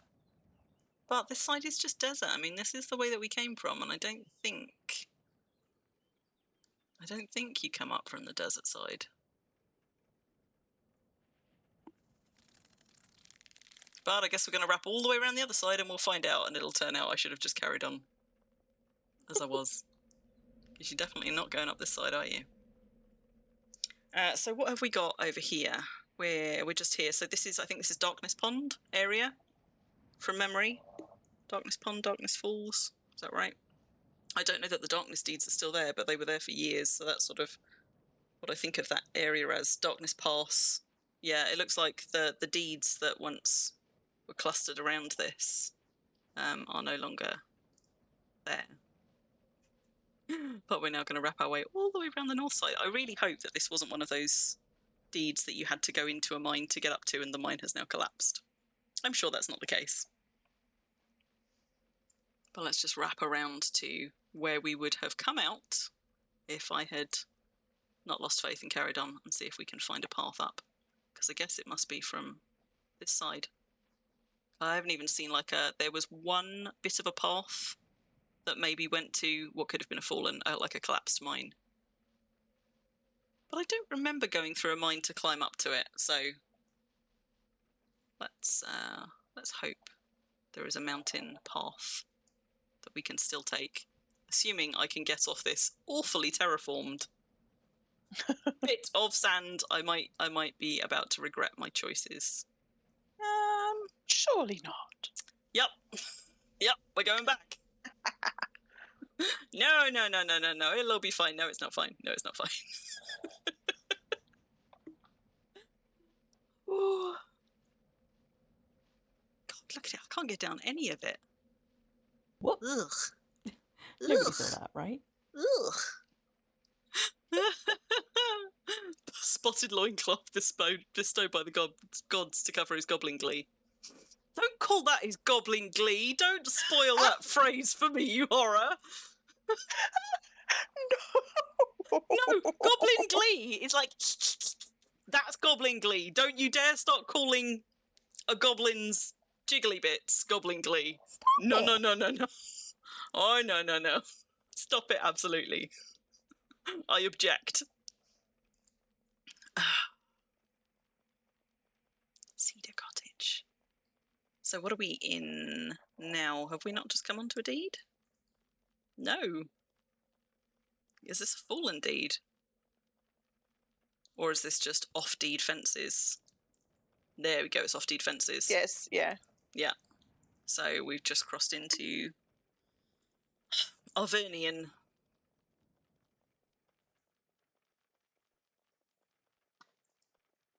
I don't remember Where crossing are through we? a deed to get up there. So we are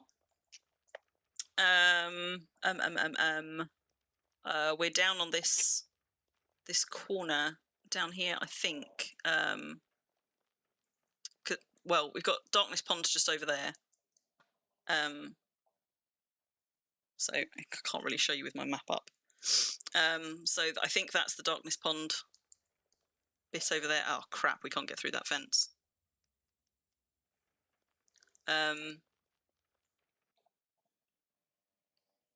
Darkness Pond over there to the north. So we are currently around a little mountain, I think just down here, which doesn't really show terribly well on this map. So we're wrapping around this little bit of a mountain. But given that we can't get through here, begs the question, how the fuck am I going to get up to that observatory? It's going to bug me if I can't now. Like, I found it, for God's sake. I found the damn thing. Maybe it's just as well you got your spyglass out. Can't get through that one either. Oh, God damn it. There's got to be a way up. I thought there was a windy little path and then, like, maybe some, like, bridgey bits. But I also feel like the observatory used to be signposted. I can't see a path up to it on the map, on the Yaga map. Maybe it required a tunnel. Maybe we can no longer. Oh, I'm going to be gutted. Because I know it's there, God damn it. And I feel like, actually, somebody gave me a tip-off when I was over here hunting GM spawns. When somebody found out what corner of the map I was in, they were like, oh, you should go and see the observatory while you're there, and kind of pointed me at it. Assume we're not going to be able to get in those gates either. So if there was a route up there, although I have to say that's so aggressively surface mined, probably can't. Let's just go and poke around the back of this. You're not seeing anything on the maps that looks like a way up? No. God damn it. Can we get through this one? That one we can get through. Unless it's got like a long slope from the sort of northwest corner that you can drive all the way up. I'm not sure. But there's no path. No, and I mean, this is all too steep to have paths winding up at here, although...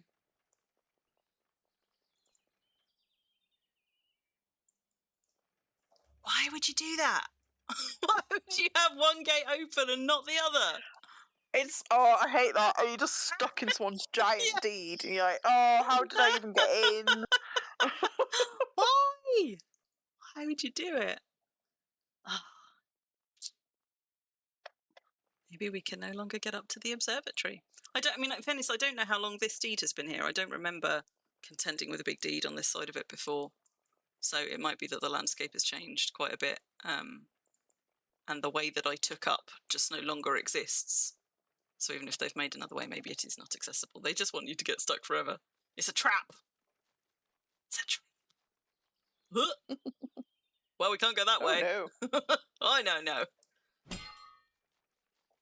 Particularly with this kind of like this terraforming as well. Like, I don't remember all this being here, but you know, it was a long time in a vague memory, and I only just remembered the observatory, so who knows? Can we get out this gate?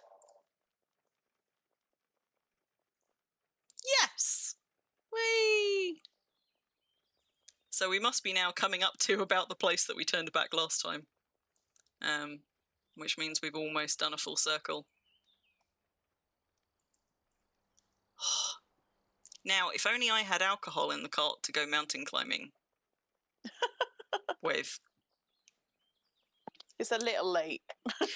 It is, but, okay, hear me out here. Mm. If we put down camp just down on the coast near here, then perhaps at the start of the next stream we could start with a little climb Sure. to go and see the observatory.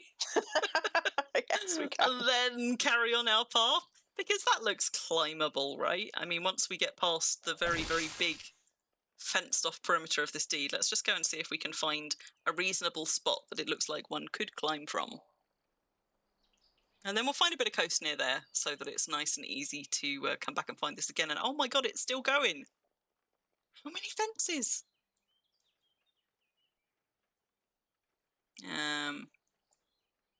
Just make sure I am still going the right way. Kind of, sort of. I mean, that terraforming has really, really reshaped the land around here.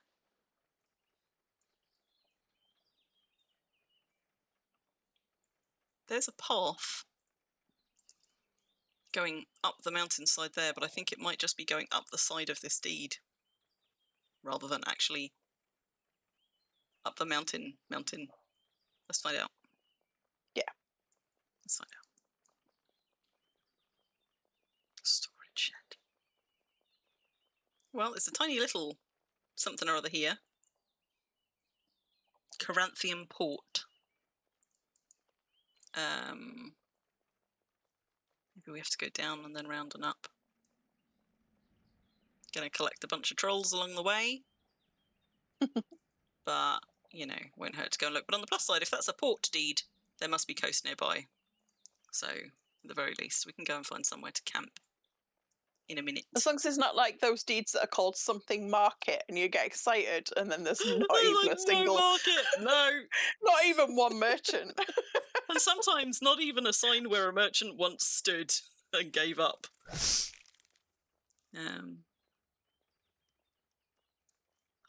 Look at the ocean, though. What if? What if? Nope. Nope. But, there's, like, Is it in fact that we can't get up there because it's all been sealed off now? Are we no longer meant to be able to get up there? I don't know, I'm just trying to work out, because we're not actually in perimeter here. So I've kind of lost track of whether we're now outside the hedges of... Oh, yes, all right. If we're now outside the hedges of the big deed that we just crossed through, or if we might be circling around bits of sort of hedging attached to the observatory. But either way, we can't get up there. And I feel like I just saw... There we go, there's a path down here.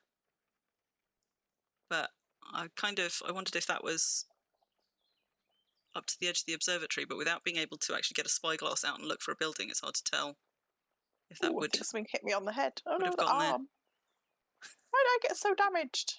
we were just we had a whole cluster of things, which is why I then swooped us back away, because we've got we're now down to just a spider. If you want Give to me a medium, one of them. well, if you want to fight this spider just behind us, you might be able to heal up on it. Now we've lost the rest. Would that way have got us up to the observatory? See, I'm seeing hedges and things up there, but it's quite hard to tell at this point. Oceanside Harbour.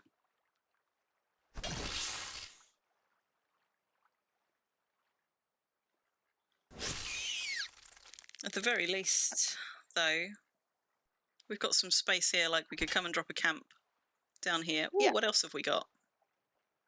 Still fighting something. Anaconda. Ugh. Right, well, I'm just gonna get a little bit further away to see if I can get enough of a view up the hillside. And we got a wolf there. Some very decaying fences here. So, looks like a fallen deed. Yep.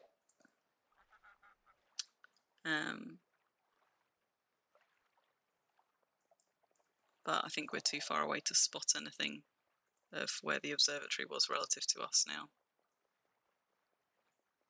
But I think it's further over. Must be further over this side, surely. Hang on. South. Yeah, so we're currently about here, just on this side of it. This side of the mountain, which barely shows. There is a very large cave entrance over there.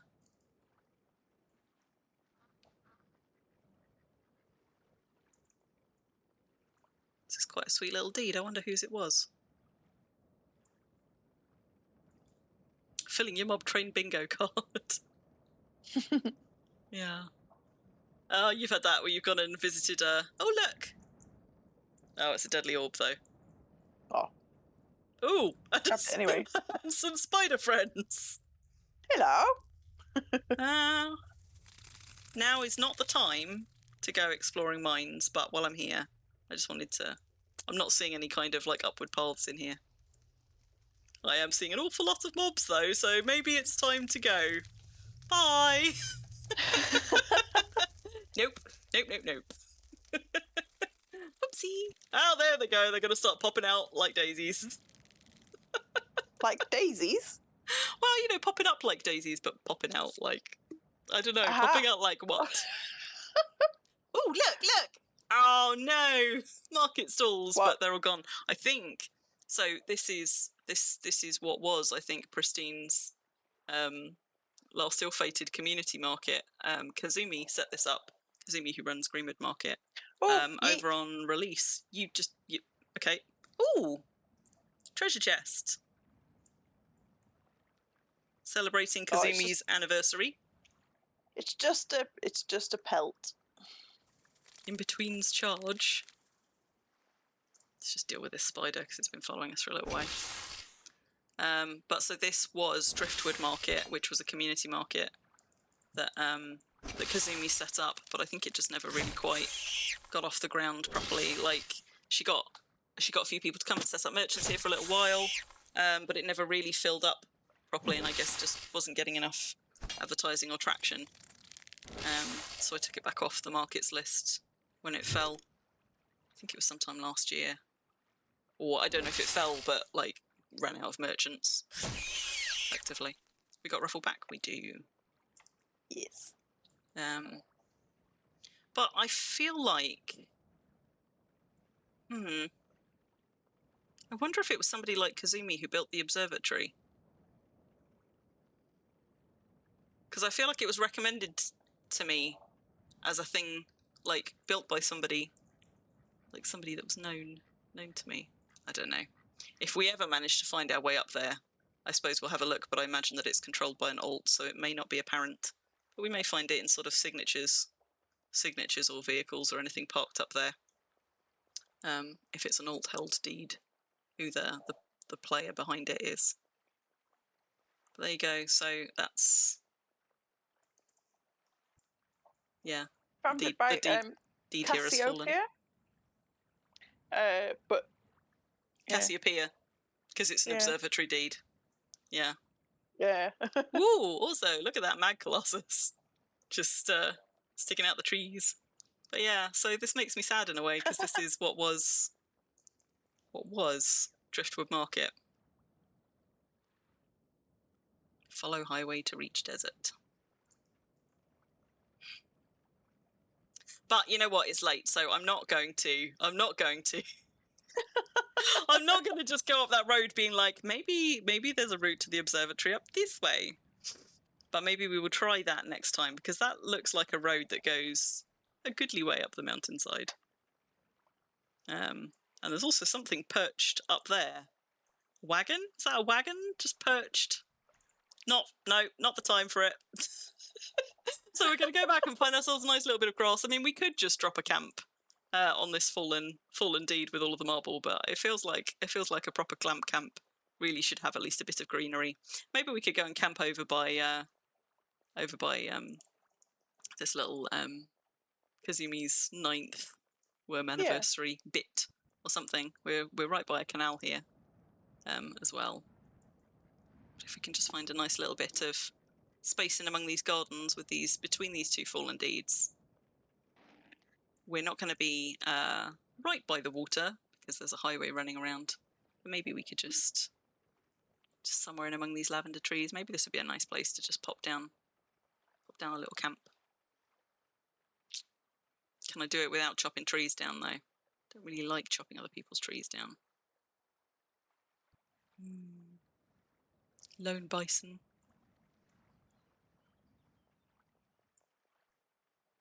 All right, you know what? I'm going to chop a couple of lavender down, and we'll park ourselves here and set up camp for the night, because it is 10 to 1. Yeah, it is. So it is definitely dropping camp time. I can resist waiting for the next stream. So, what else am I gonna...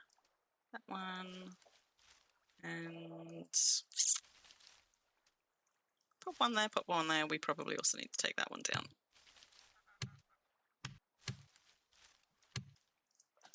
Then we're gonna... She says... We're gonna cut ourselves some grass. Here. And here. And here.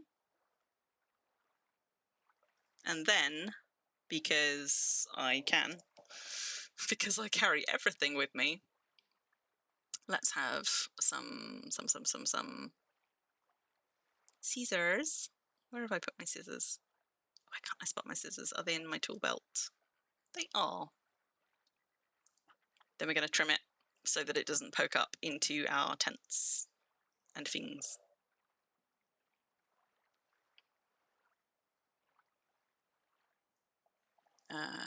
So...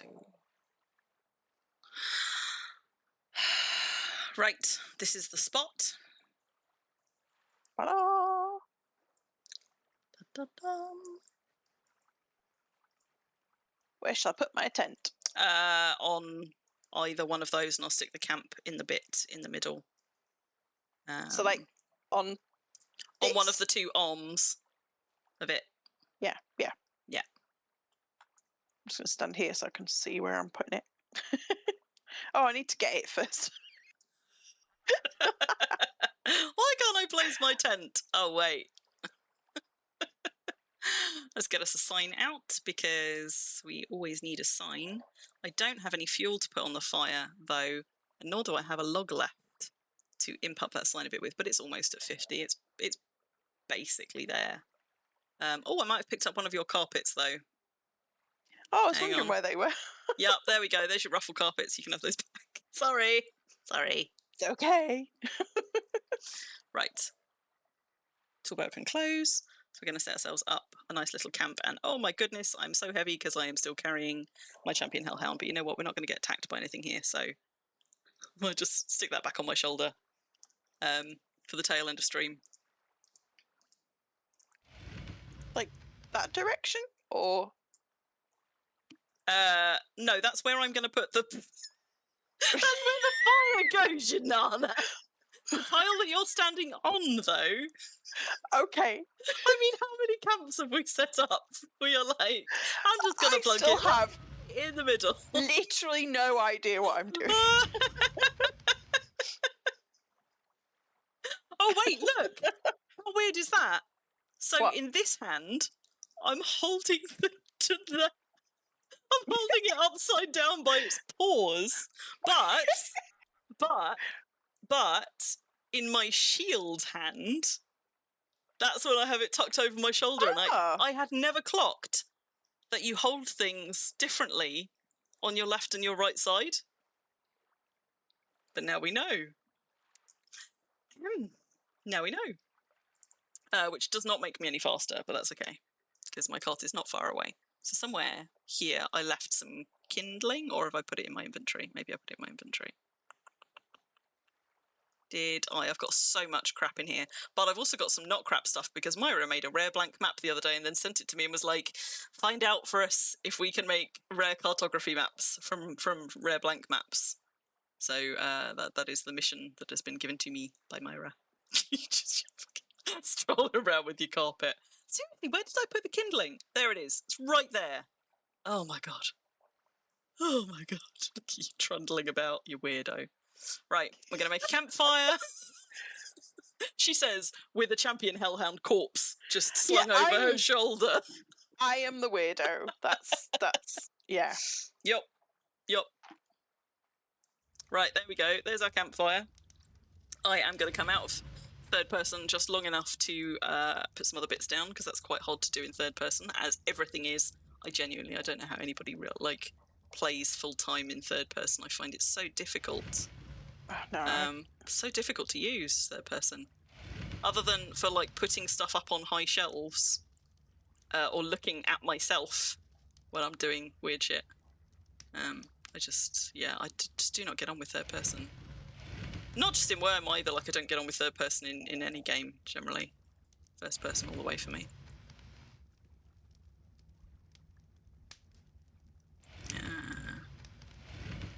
Is that going to sit me the right way round? Yes, it is. Hello. That's cozy.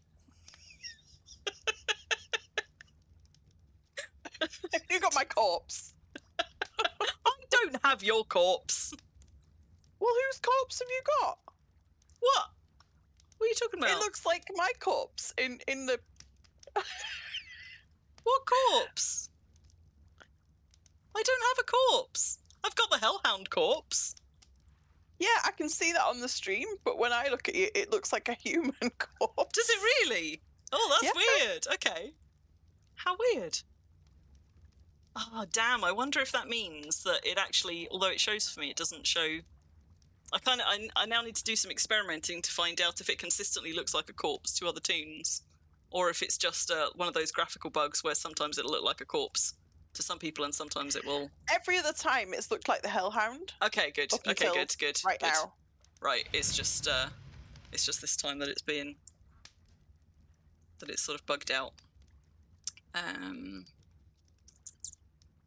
so we'll just drop that down and light it. Let's drop one of these down and light that too, because setting fire to your tents is fun. And let's have some flowers, because why not? Ruffle's got a picnic basket out, and I am going to make us a sign. So, Crim. Whoop. I hope if I could spell my own name, wouldn't it? Crim. And I'm not typing well. Tim and Ruffle. Crim and Ruffles. Oh, it's late. I am tired. Can you tell? Glamp Camp. What's the date? 6th of the 7th. 25. At least you're not calling me Tim. Whoops. At least it's Nobody saw yourself. that, right? Oh dear. Oh dear. So let's just pop that one down. There. Done. There we go. And we've set up our camp for the night in between what used to be the Driftwood Market and what did we say this was? Oceanside Harbour. Down on the southwest coast of Pristine. And totally normal. Me sat here with Hellhound over my shoulder. Yeah. Am I going to be able to get a screeny? It's always really quite difficult to do it in sort of even in third person with the way we put our tents, because we always need to be sitting a little bit closer to get the two of us. But I'll get Eshri to swing by and take a picture or something. It'll be fine. But anyway, so there we go. We're going to end the stream there, guys. And you heard Ruffle agree to it, so you can help me hold her to it next time. Next time, we're going to kick off our stream by trying to find a way up to that bloody observatory, and I will climb up a mountainside if I have to with alcohol. And then we can carry on. Then we can carry on our adventures around Pristine. And goat shape. Oh no, you're right, Tantail. Tantail was about to dispute the 6th, but you're right, because the actual stream itself was not. So it should be when we started the stream, not when we finished it. 5th. There you go. Good catch. So yeah. So Friendalong is in a couple of weeks. Really quite close by here. We're currently just on this bit of coast here. If you want to come along to the Friendalong, you just want to head for this bit of land here. And that runs from the 20th to the 24th, I think we said. So Sunday through to the Thursday. Ruffle and I will both be there at points across the week. And I do have, because I did my prep work, I do have a cooldown screen for today for what is now Pristine's, I think, third market. For a long time, Pristine didn't really have any, but then we've got AO's Attic, we've got what I suppose is technically a horse market, so maybe this makes this Pristine second active market. But for Drake Peak, which we went through earlier today, that's around Q20 with many merchants. Ruffle reckons 30 or more. We did not stop to count, but lots of crafted items and rares and things. So even if you're not into markets, that was a very impressive deed in terms of like architectural design. Maybe well worth a visit, particularly if any of you are coming along, coming over to Pristine for the Friendalong. Drake Peak is really not that far from it by boat, so you could go and have a nosy while you're there. Go and see, maybe go and see Sid's workshop with her secret rooms. Quitting too soon, Manu. Well, it's like 1 a.m, but I am going to be around streaming Skyrim tomorrow afternoon sometimes if anybody wants to come and hang out. That's a new thing that I'm going to try and see how it goes. So might see some of you tomorrow. Hopefully we'll see some of you in a couple of weeks at the Friendalong if I don't see you before. And also I will be back out streaming next Saturday in my usual slot. Probably, maybe. Can't tell you what I'm going to be streaming yet, but hopefully streaming something. So thank you for hanging out with us. Yes, And thank keeping you. us company. And I hope you all have a good weekend. Take care. And for those of you on this side of the world, go to bed. It's got to be time. It's got to be time. Good night, guys. Good night.